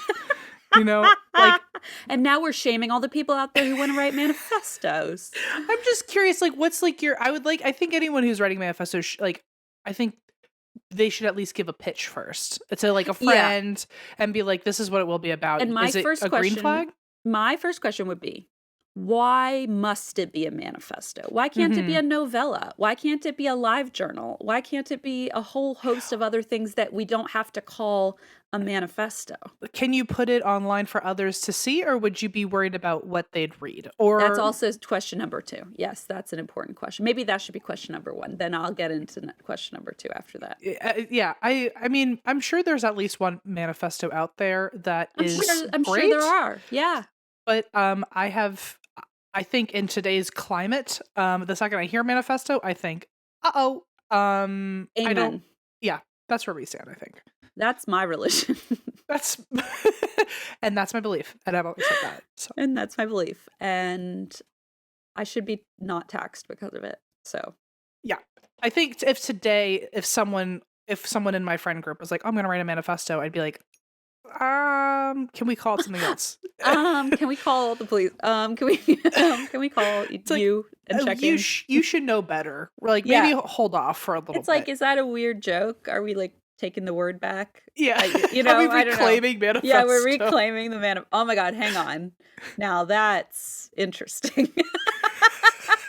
Or is it totally not? I have no clue. Even Beelzebubbe didn't write a manifesto. I'll put it that way. Even the devils couldn't get themselves to do it. But you so. know, Beelzebubbe reads like teenagers' manifestos in his tubby. Like, you know, that's his like 100%. beach read is like teenage angsty manifestos. That's what he reads in the tub. I like to think that he was on like Zanga at the same time all of us were. Oh, of course. Why else would it have existed? Like, that was not a healthy, God-filled place. Sorry. Certainly not. it. That was certainly a place of darkness. It was like sacred in the darkest way. Yeah. Did you have a Zanga or did you have a live journal? I had a live journal. I had a What did you Zanga. have? A Zanga. No wonder we were like ships in the night. I know. That's what. Well, you know, I think that was divine intervention from Beelzebubbe himself. From Beelzebub, from below. He's like, this Zanga and this live journal will find each other one day. Demonic intervention. Yeah. Yeah, it's too soon, even for the demonic forces to take. Yeah. That's probably what it is. And so he decides he's going to write a fucking manifesto. Lord help us all.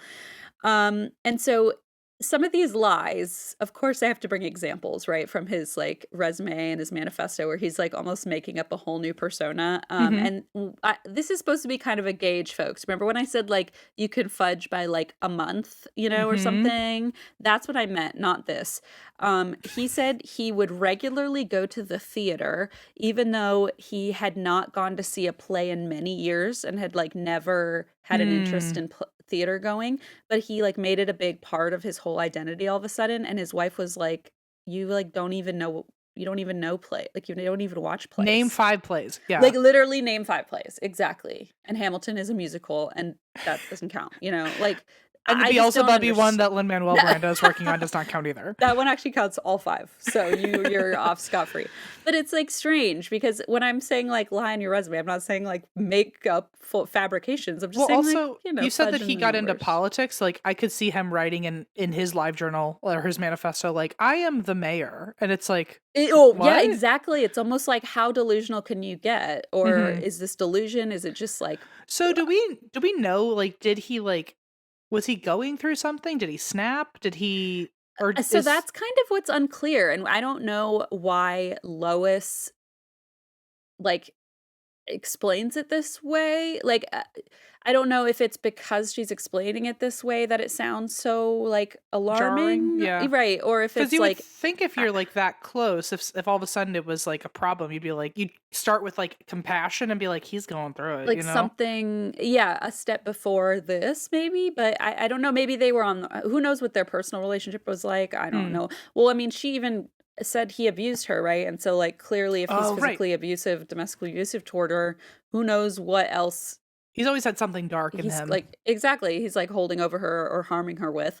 And so, yeah, I mean, it does make sense like that you'd just be kind of confused like why are I assume this guy always had some issues, but like maybe now they're just quote manifesting as fucking I'm a now a theater goer, and it's like you've Sure. never been to a play before, but okay. And so his behavior apparently was so strange that it started to create a rift between them.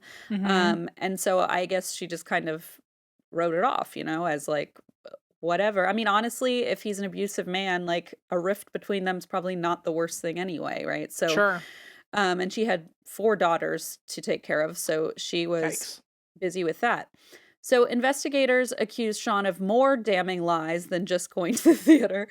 They actually accused him of several lies about the day that Billy was killed. Hmm. So, one example, I don't know if you remember, but the item he was allegedly going to the store to get with his daughters was white spirit, which you mentioned sounds like a liquor or something, but is It does, yeah. actually paint thinner. So, I do remember you saying that. not to 'Cause be confused. just now I thought, "Oh, a liquor." I just, Yeah, yeah, again, yeah, thought yeah, it, yeah. yeah. Not to be confused with a beverage. But apparently it's common over in the UK as just a paint thinner solvent. We call it apparently white minerals over here, mineral spirits, something like that. I don't really understand. I don't know what it is, but apparently it's something that you just keep around the house like crazy glue. Maybe the people in the Sure. UK are like, "What's crazy glue?"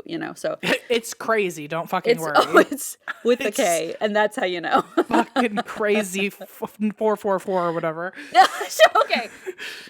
We touched on the live journal and you were so respectful. And then all of a sudden you just the time I put my guard down and suddenly wham with I'm the I'm always always crazy 444. that's just bad. Do you It's know just how bad. badly I wanna get in a time machine just to go on AIM and search up your username and go, "You have no idea what's in store for us," and That's sick. then just away message. Remember how we always all thought like we were going toward a better future with cyberbullying? Imagine when they invent time travel and we're all going back in time to like bully each other by finding like I shit should like from 5th grade. I would love to go back in time and just say, like, a random embarrassing thing about you that is yet to happen, so when it does happen to you, it sounds like someone predicted it a long time, like, it Oh my something that god. stays with you, so when it does happen, you go, "That person fucking knew what was going on." Yeah, I Leona, come here.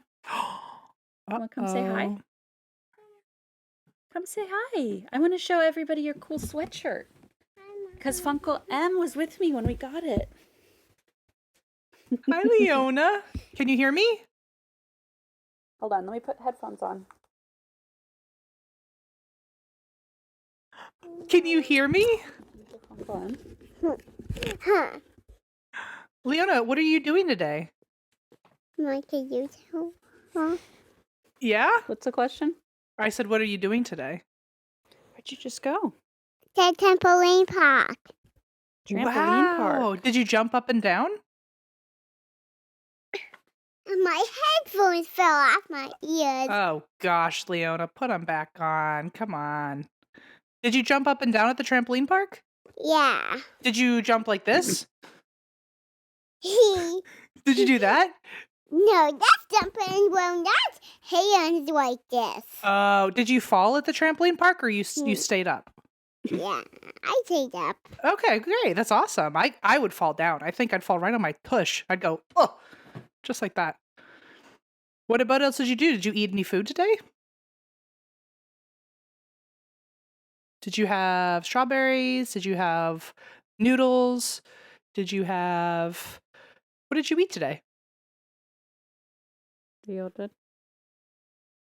What? Are you all done? Yeah. Okay. Say bye. Bye, girl. I'm going to. Bye. Bye. I love you. Now, All right. now you can keep talking. Nice. Yeah, put them on. Perfect. I love you. We're going to come back here. We're going to come back up here so you can take, so I can take a shower. Please stand by. We have to step away and go. She did jump up and down. I checked. Oh, excellent. Thank you for asking. And she didn't fall. So you should be She- really lucky because that's Blaze's genes for sure. Do you know what she's been doing to me lately? Which that's Blaze's shoes, yeah, for sure. So what she's been doing to me, which is like making me crazy, is that she'll ask me to film something, but then she'll act like I'm the one bothering her with my filming. She's And such a I'm- diva. I love No, it. like really. And so for just now, it's like she wants to get on. She's always like asking to be filmed and like talk to people on the thing. And then she acts like all embarrassed and is like, my mom made me do this. And it's like, no, I didn't. I would never make you do that. Like I was filming her yesterday and because she wanted to show her slime, right? Mhm. Like she got slime. She wanted to show it. So she's like, can you film it? So I start filming it. And then I'm like, do you like making videos? She goes, you like making videos. And I was like, I Oh. can't. Now what am I going to do? Everyone's going to think I did that. Did she say YouTube when she got on here? Because I said, what'd you do today? Or what'd you do today? And I thought Did she she said say YouTube. She said you something. Oh no, she said to me, sorry, she said you talk. Oh, Yeah. oh.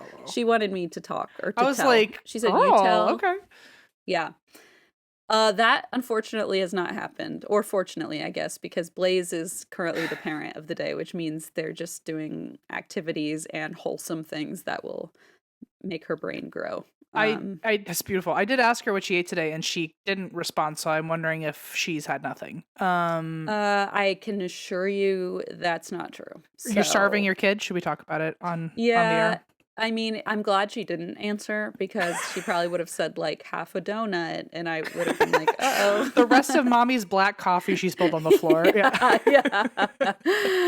The chips I found, Geo eating. No. It's not that bad, I promise. Okay. This is the dumbest show. I don't even know where we are. Okay. So, oh right, he lied about he lied about being a theater goer. There was a rift between them. You were making a funny joke and then I got distracted by my child. I'm so sorry about that. The white spirit. They went to buy the white spirit and it's like paint thinner and we talked about crazy glue. Okay. Oh, and then we talked about Zanga for a while. Oh, because he had a manifesto. We've had a lot of good times today. Wow, we've been through it all. Now, point being, his alibi was he was getting white spirit, this home craft glue or paint thinner, with his 3 daughters when Billie Jo was murdered. Mhm. Now, the investigators thought that was a little strange because they found easily accessible white spirit in the house in the paint supplies. Right. So why is he going to get more?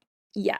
At the same time, Red Handed made this point, and I think it's a good point. Like, sometimes you're like, I don't have crazy glue, or I don't have we're out of Sure. super glue, or whatever, or we're out of masking tape. You don't even realize, and you, like, just run to the hardware store or That's Allison's favorite game is to restock up on things that Double thing. we have fully stocked. Precisely. I'm like, And are you I couldn't remember if it was kidding me? completely full or completely empty. And it was completely full, so I bought another one, which is Okay, so Allison and I when I say fight, no, we did not get in a fight, but I'm gonna make it more dramatic than it was. We got in a fucking fight because I just organized, which I should send you a picture because I'm so proud of it. I just organized our whole little like baking area, and they're all in like matching containers. This happened when you moved into your first apartment. I hope you remember that this is the exact thing you told us all when you moved in like years ago. Same thing. You organized the kitchen. People don't change. I don't know what to tell you. It's just like a big circle of life. Well, everything's like in like it looks very like like an adult put it together. It's like the only adult thing I have to my name is that like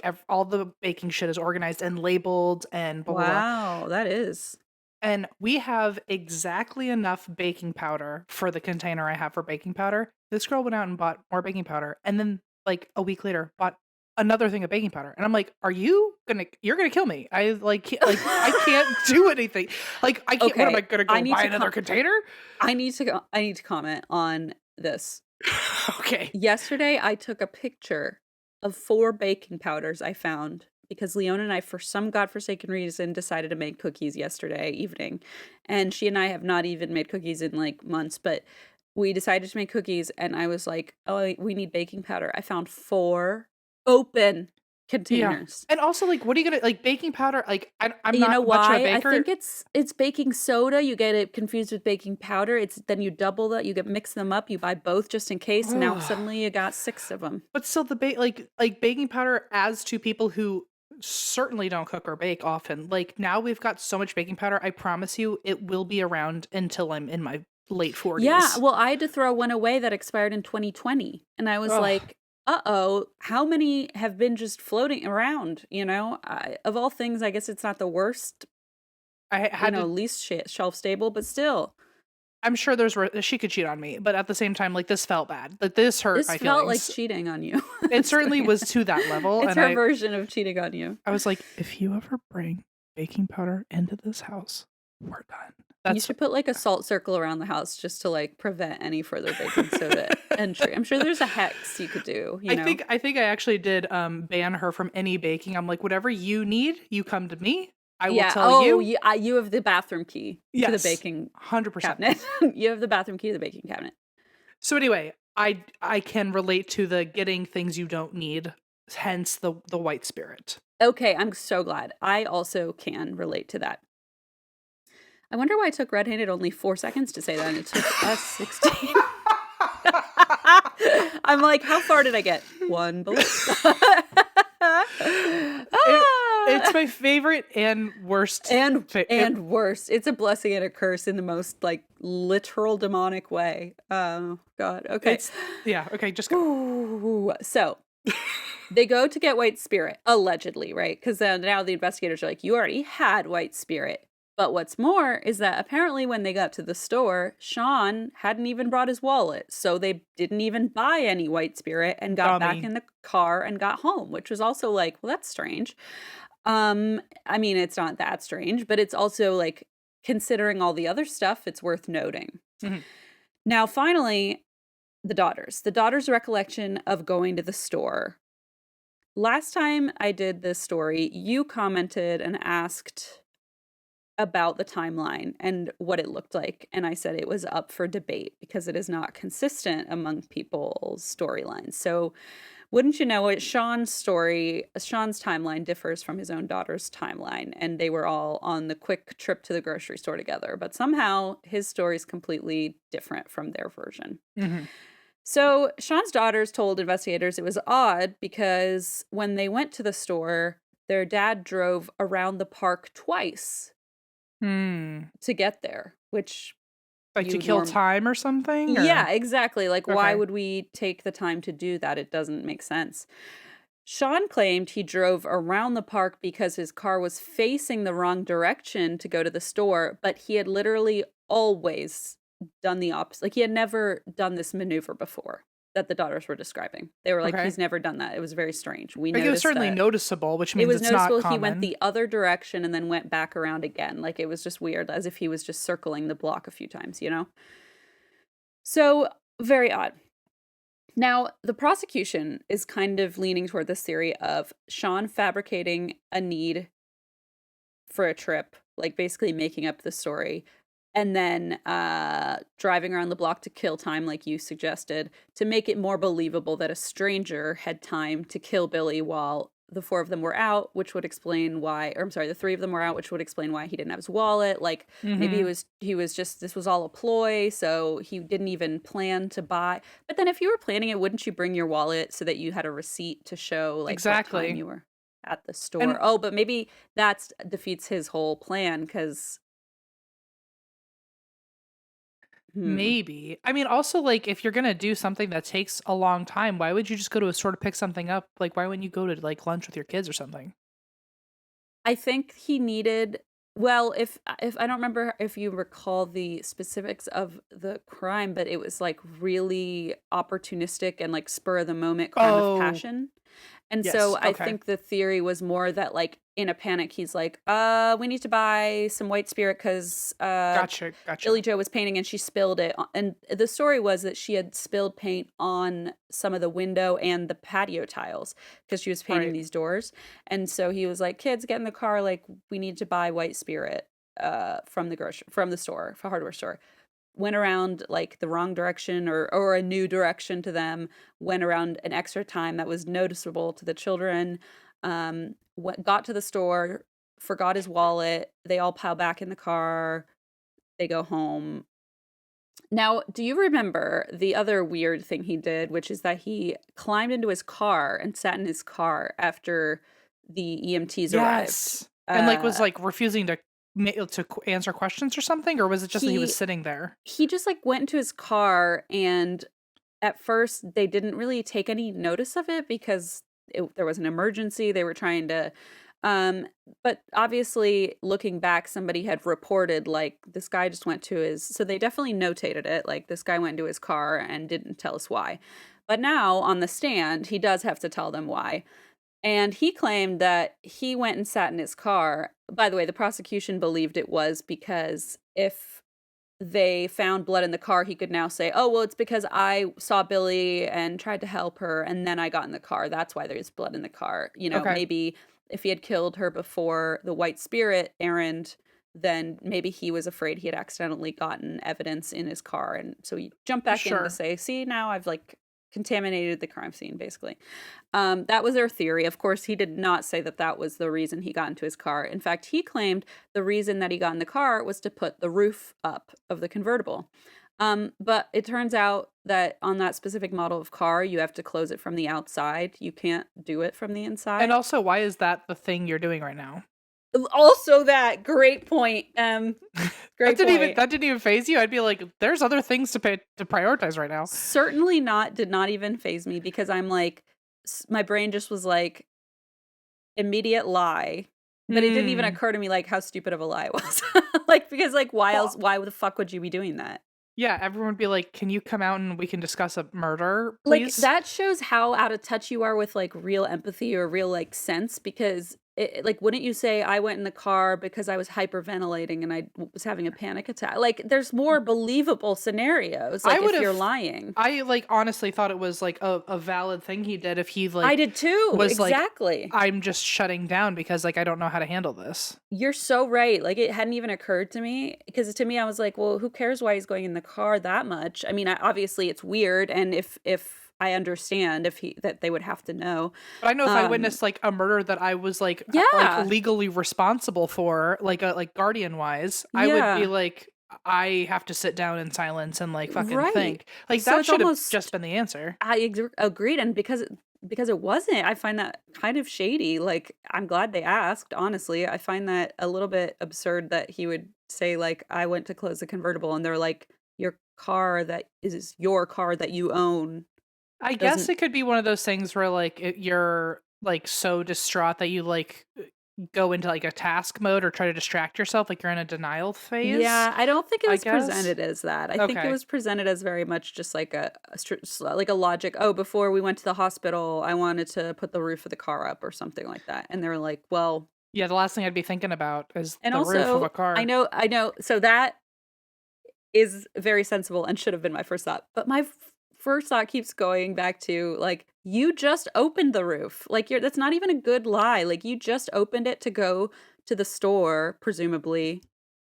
And now you're like, you don't think they're gonna realize that you can't close it from whatever. Makes sense. I know what you're saying. It just baffles me that people think they can just lie so blatant. Like the fact that he's like, oh, they're not gonna look up the model of car. It's like, well, Well, why wouldn't back they? then, maybe he's bragging. Like, oh, my car roof slides from the. Could it? I mean, I know this is always my question, but like, could it be a narcissist thing where he's like, I just wanted to see how far I could get away with it, and like, because Maybe, right? Because like maybe he's saying like, oh, they'll never catch. I mean, that's kind of what it reads, right? Because like, I don't know if you remember this other part where they were like gonna arrest him, and he's like, "Can I just shave real quick?" And they're like, yes, "No." And then they're like, he's like, "Oh, is this gonna take long?" And they're like, which "We're is why part of me, arresting you." which is why part of me is like, did he? Maybe he hadn't snapped, and he's got like some dark shit going on. But maybe like when it actually happened, he snapped and Yeah. like just dissociated and just went like, nothing's wrong here. Oh, right. And You know was what I like, I'm mean? just gonna go like do my maybe, yeah. And like, do you remember the other fun fact that from last episode that he like had a copy of Silence of the Lambs on the table and he's like, I'll bring this. And then he's like, Oh, actually, yeah. on second thought, I probably shouldn't bring this. And they were Yeah. like, Which like that feels like another like the car roof situation where it's like, why are you wondering if you're gonna even have time to yeah, read? it's weird. Yeah, it's like yeah, agreed. It's like something isn't right. Like if my foster kid just got murdered, Yeah. I wouldn't even be able to think. I wouldn't think. Got to get myself an activity in case I get bored. What are you talking about? Yeah. No boredom here. I am in full panic. 100%. Yeah, that like wigs me out somehow. Exactly. Yeah, really weird. So they brought that up. There was no way for him to explain that away.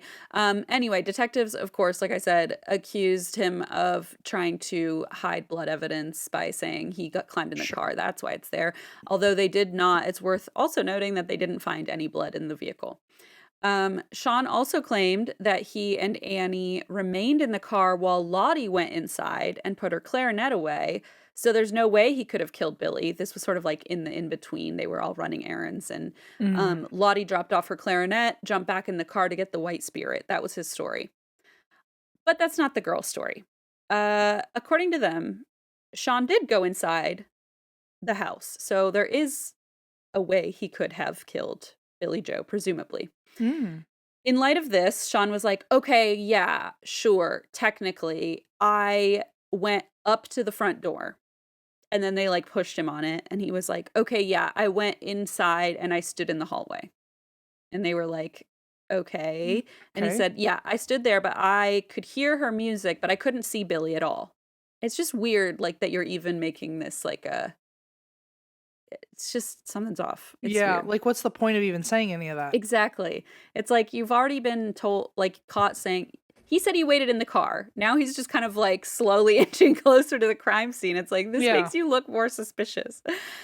And by the way, investigators had been at the crime scene. They knew that if you stood in that hallway, literally right in front of you are the patio doors. Like there is no way he wouldn't have seen her. She would have been right there. So it didn't even make sense as a lie anyway. Well, he obviously wouldn't have seen her if he was preoccupied with like having a shave or something. You're so right. And he was very preoccupied. He was only on chapter 13 of Silence of the Lambs and he was shaving. I'll tell you, the only way that any of that makes sense is if he literally snapped and just fully just like went into like, I need something to control. I need a semblance of control. I'm going to go. Yeah. And like just totally like Yeah. everything in front of him vanished. But like that requires like an intense traumatic event that he allegedly is like responsible for. So yeah. Right. So that's like his own doing anyway. If he's yeah. an abuser, a physical abuser, Interesting. violent with his wife and his kids, it's just, ugh. So in any case, they're like, that doesn't make any sense. Here is the layout of the house. If you're standing here, you would see her. The jury got to literally visit the house during the trial because they wanted to be so clear about how the layout of the house was that even I now watching like 2 documentaries know exactly what it looks like because the jury was taken there to see the view and say, okay, he claimed to stand right here and not interact or see Billy. And the jury was like, not looking good. Lois claimed she noticed Sean coaching their daughter Annie on what to say in order to back up his story that he never went inside and that they weren't at the house for very long. One detective said Lois described listening to Sean tell Annie, quote, "Don't forget, we were always together." Because she had been in the one in the car. But to have to prompt that is scary also. He's saying it to her of like, before you fucking mess this up for me. Yes, yeah. Yeah. And so that's what Lois testified, that she heard him saying that to their daughter. And so Lois also said Sean would separate Annie from the other children and repeatedly go over the timeline, to if you have to drill it into her. If you have to coach someone on what to say, then it's probably not what they would say naturally. Especially like when you're already inconsistent. Like the kids are already saying a different story than the dad about the timeline and the white spirit. Anyway, so you had asked about the timeline last time, not last episode, 2 episodes ago. And I had said something like, oh, it's up for debate, or it's been debated. So on the 999 call, Sean said he had been out of the house for as long as 45 minutes. Like, that was at the scene of the murder. He called 999. They said, "How long were you away?" He said, "About 45 minutes. Okay. They asked the girls. They say, "We were gone about 10 minutes. And that included driving that loop extra." Wild. Mm-hmm. So the prosecution accused him of like stretching or exaggerating the time to make it more plausible that a stranger broke in, like we had talked about. But Sean argued that he was just overwhelmed and confused, and so like he just got the time wrong. But wouldn't you in that moment be like, we just left, like we were just I mean, I don't know, whatever. Maybe my brain works differently, but I'm like, I don't know. 10 and 45 feels like that's a big stretch, right?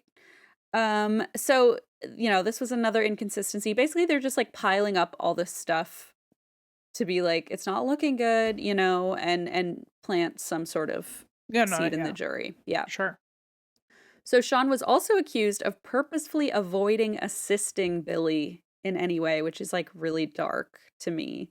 Yeah, so like maybe he watched her suffer? Well, they're sort of saying like he didn't even try to like I see. save so, like, her. If he found her, he didn't even try. Exactly. Because your first thought would be try to fix it and save them if there's any chance. Exactly. And the neighbor came over, and Denise Lancaster, and she pulled that out of her nose. Bag out, but he went into his car, right? And so it's like, at the time it's like, okay, maybe he was like gonna throw up, or maybe he was freaked out. But like then he's like, oh no, I was just like opening the convertible or closing the convertible. It's just weird. If he really stuck with I was in full fucking shock and panic. Yeah, it would have been a much better explanation. Exactly. Yeah. I totally agree. Yeah. And so that like scares me a little that he didn't even have the like thought to think. I don't know. But anyway, so an example of like how he didn't assist her at all. The 999 operator instructed him how to move Billy into a recovery position. And when paramedics arrived, she was still just lying on her back, how he found her. And it just like, it's so sad. Like whether he did this or not, it's like, what the fuck? They're on the phone telling you they're like, if there's any possible chance, here's what to do. And it's like, you don't even do it. He just checked out. Yeah. Really dark. Which if he didn't do it and he was just in a full just psychosis of like not knowing, like just fully lost his marbles, I would hope that today he still feels like incredible guilt, like of like I could have tried this, or I should, like the what ifs I would at least eat me alive, you know what I mean? No, and that's part of it too, is like there's just none of that, so it makes these look so much worse, right? Because it's like, oh, there's not even like, he doesn't even care like enough to make a good reason why, like it just all adds insult to injury almost. But yeah, there's no guilt. In fact, well, we'll get to it, but he's just such a douchebag. Okay, great. He is. So when paramedics arrive, she's lying like he found her. He also said that he felt Billy's face and she was still warm, and he believed she was still alive, which again, like if you're feeling her and saying she's alive, and the operator's like, then turn her into the position I'm asking you to. Yeah, and you they just keep walk her away. alive. Yeah. Like, it doesn't add up, because if you're in such shock, then it's like, well, then why are you touching her? And like, Also, if you're saying she's alive and now she's not alive, it's like, what happened in the interim there? well, yeah, he didn't move her body. So if she technically was alive and that's what he's saying, I would then also be worried he about, could have like, had a chance to help save her. It's like, it doesn't look good no matter what, you know? I would also panic as like, is that some sort of manslaughter crime or something? Like being like that, like not helping save her Oh, if she like already was not. alive. There is some sort of law like that. I know that, but I think, I mean, Whatever. you really, it does look awfully suspicious if you're given instructions. Like, you hear those stories about like, uh, what do you call it? Dispatcher saying like, do CPR, and they're trying to explain Yeah. it, and then they just like won't do it, and you're like, what in the fuck? It's like that Like, feels like a crime for it sure. feels weird and wrong. Like, and even if it's not a crime, like, it still looks really shady if you're Mhm. the suspect of the murder. Like, if you're suspected of committing the murder, it looks pretty shady that you didn't try to help, even when you were given like explicit instructions on how to save your daughter's life. Like, it just does Yeah. not add up at all to me. And anyway, you know, whatever, for what it's worth, he had said she was still warm, but when the neighbor, Denise Lancaster, felt her cheek, she said that her cheek had been cold to the touch. Oh yeah. It was also revealed that minutes after Sean, well, by the way, I should note, one of the reasons that I'm assuming they're thinking he didn't try and assist her in any way is because he knew she was already dead, right? Like, he knew she Yeah. couldn't be saved anyway. So when he's saying she's alive, he's like making it up to sound like she's Ooh. still hanging on. And so Wow. that, I think, I'm assuming that was one of their running theories, but of course, you know, not according to him. It was also revealed that minutes, now this might be the most damning thing, well, unless you go with the shock theory again, but because he wasn't really acting in shock and was calling and was like communicating clearly with everyone, I don't buy that. But this is pretty damning. So it was revealed that minutes after Sean found Billy's dead body, Mhm.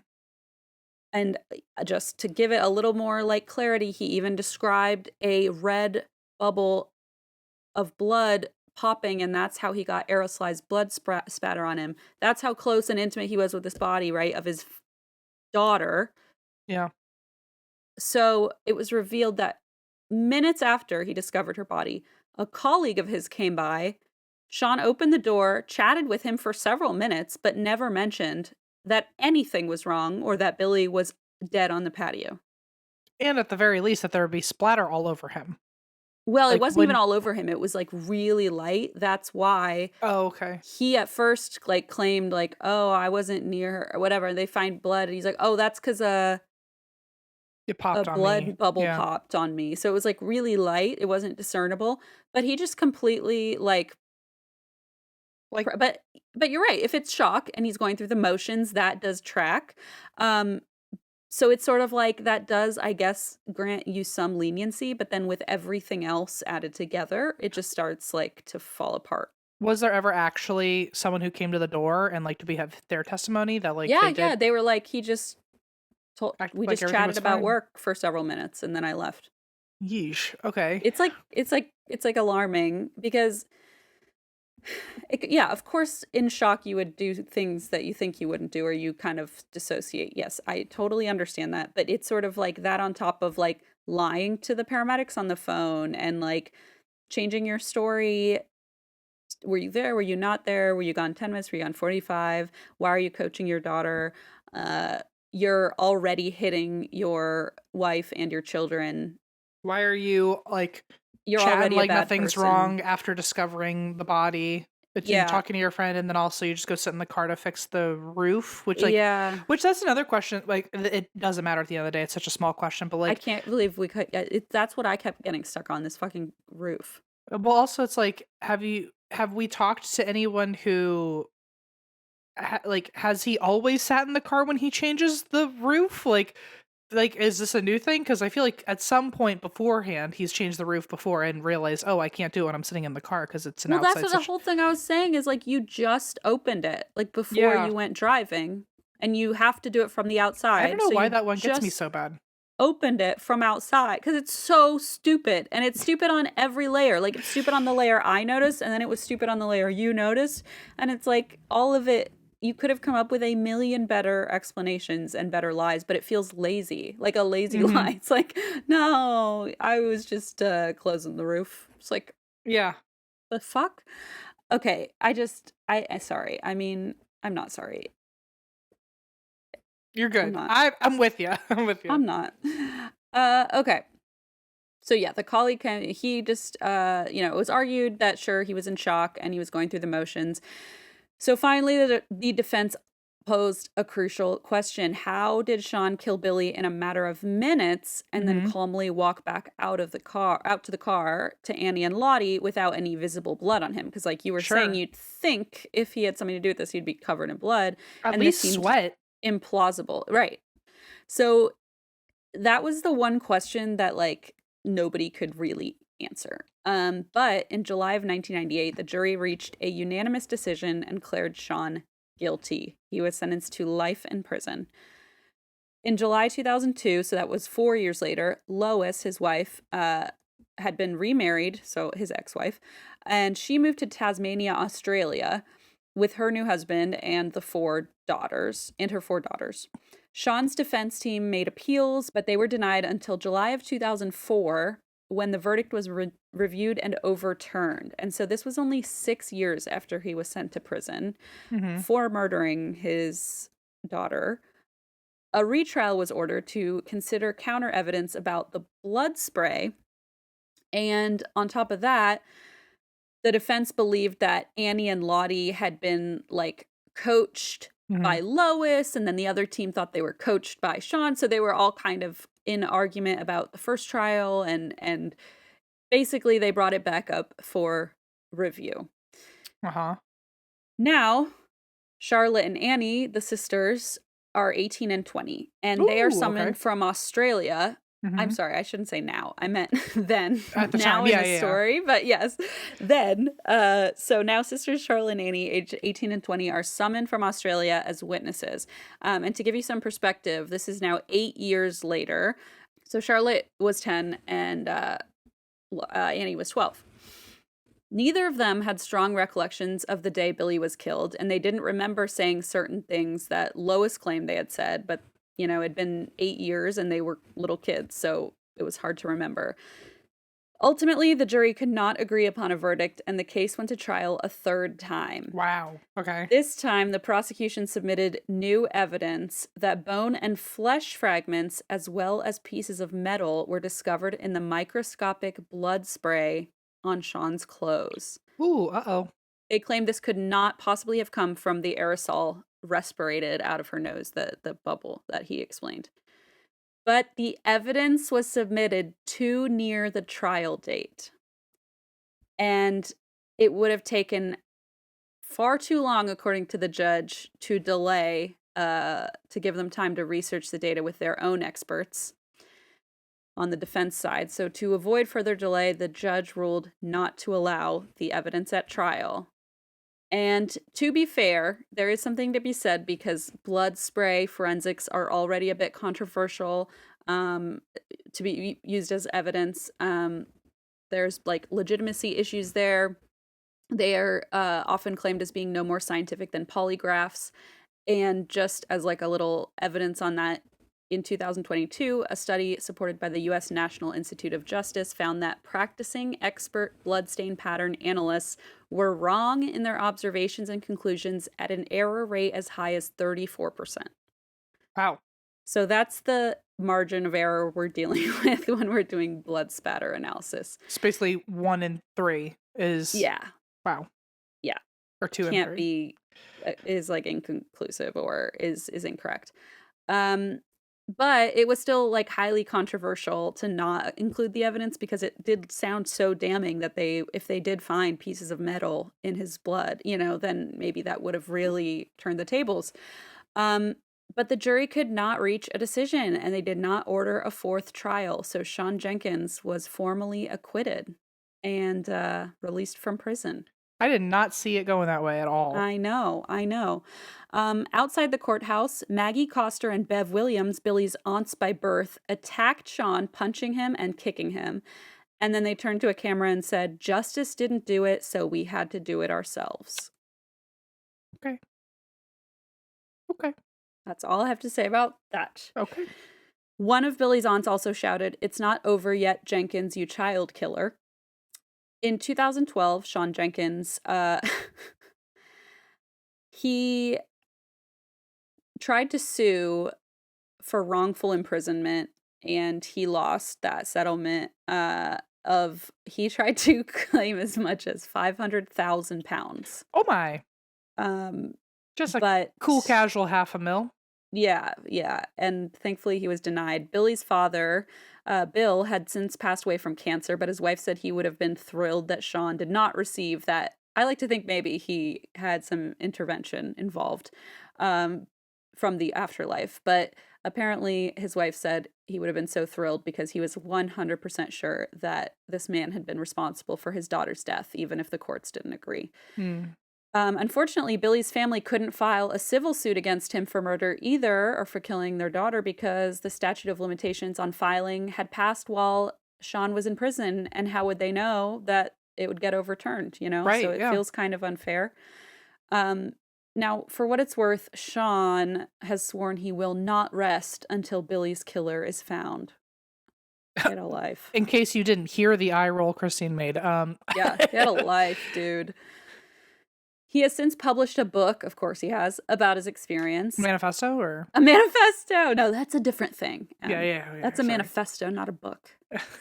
Since Sean was acquitted, many people have undertaken amateur investigations online and accused dozens of other people, including Billy's own foster sisters, which I'm like, what? I mean, I don't know. It's not unheard of, but one of them was a 10-year-old girl. I don't know. It sounds like a lot of Reddit sleuthing. Police urge anyone with any information about Billy's death to come forward, and they really hope that someday advancing forensic technology could close the case. If it's not Sean, I apologize for thinking it was you, but also I don't apologize for calling you a douchebag, because you are still an abusive abuser. person. Yeah. And seemingly a really, like, just kind of shitty person. So, so police urge anyone to come forward. Hopefully we find some answers. Billy's best friend Holly spoke of her grief in one of the documentaries and has like a photo of Billy with the family dog who was wearing Billy's glasses in the picture, and she like has it there in her house, and she always takes it with her when she moves. And her other friend Laura said she wondered if they would be watching Billy on TV and stage and movies today if she were alive. So, on top of everything else, just a lot of what ifs and what could have been and shoulda, coulda, woulda, because of the, fostering situation and all that kind of added a lot of pain for both sides of the family. Remember when the foster mother came to the funeral despite explicitly being asked not to? Oh, yeah. Oh, I all remember her having a whole thing kids? about that last time. Oof. It was like, talk about like in poor taste, like the birth mother asked kindly, who is paying for the funeral and burial, like asked kindly for you to not attend, and then And it's you like made a whole also show like, of it. yeah. Yes, 100%. It's just 100%. icky. Anyway. I didn't see, I did not see him being acquitted. I really thought you were just going to tell me like his side and we were both going to have a laugh, and then it was going to be, anyway, he's still in jail. I mean, listen, for all I know, he's a rejuvenated soul and things are better, and I can only hope and what have you. But all I know is he's out there and having a good time, and I hope I didn't say too many bad things about him because I don't want to get in trouble. I think if he's starting out as a confirmed abuser, then it's... You know what? We're You're gonna right. have- Self-identified. He said, I only hit them a few times and it wasn't hard. So, yeah. Yeah, it doesn't start good for you at that Good point. point. So Good point. we were, it definitely pushed us, I don't know what the right word is. It moves our opinion of you a different way on that alone. So Yeah. Pushes the needle. Mhm. Isn't that what they say? Moves the needle. Moves the needle. Pushes the needle sounds scary. Never mind. Yeah. Oy, oy, oy. Well, a good part 2. I'm glad I waited 2 whole weeks for it. I know. See, I wanted to keep you on edge, and myself apparently. Next week, I promise I'm going to finish my story, and it's a shorter. This was the longest part of it. I feel Next week I'll start part 4 of my next story. please. and then You I'll do- start part. You should start a part 4 and the next week do the part 1, and then it's Yeah, like exactly. a big puzzle. You have to figure it out. Like one of those annoying ones where you slide them. Yeah. Oh, Don't I even can't get me stand started. those. I can't stand it. I've never figured out how to even do them. That make me so mad at myself and the world. If someone said, you have a year to solve this easy level slide puzzle and the entire world will have universal health care, I would not be able to do it. I You would be a and I failure to would. everybody. Beelzebubbe would come our way and say, "My faithful servants, take this slide puzzle and don't finish it."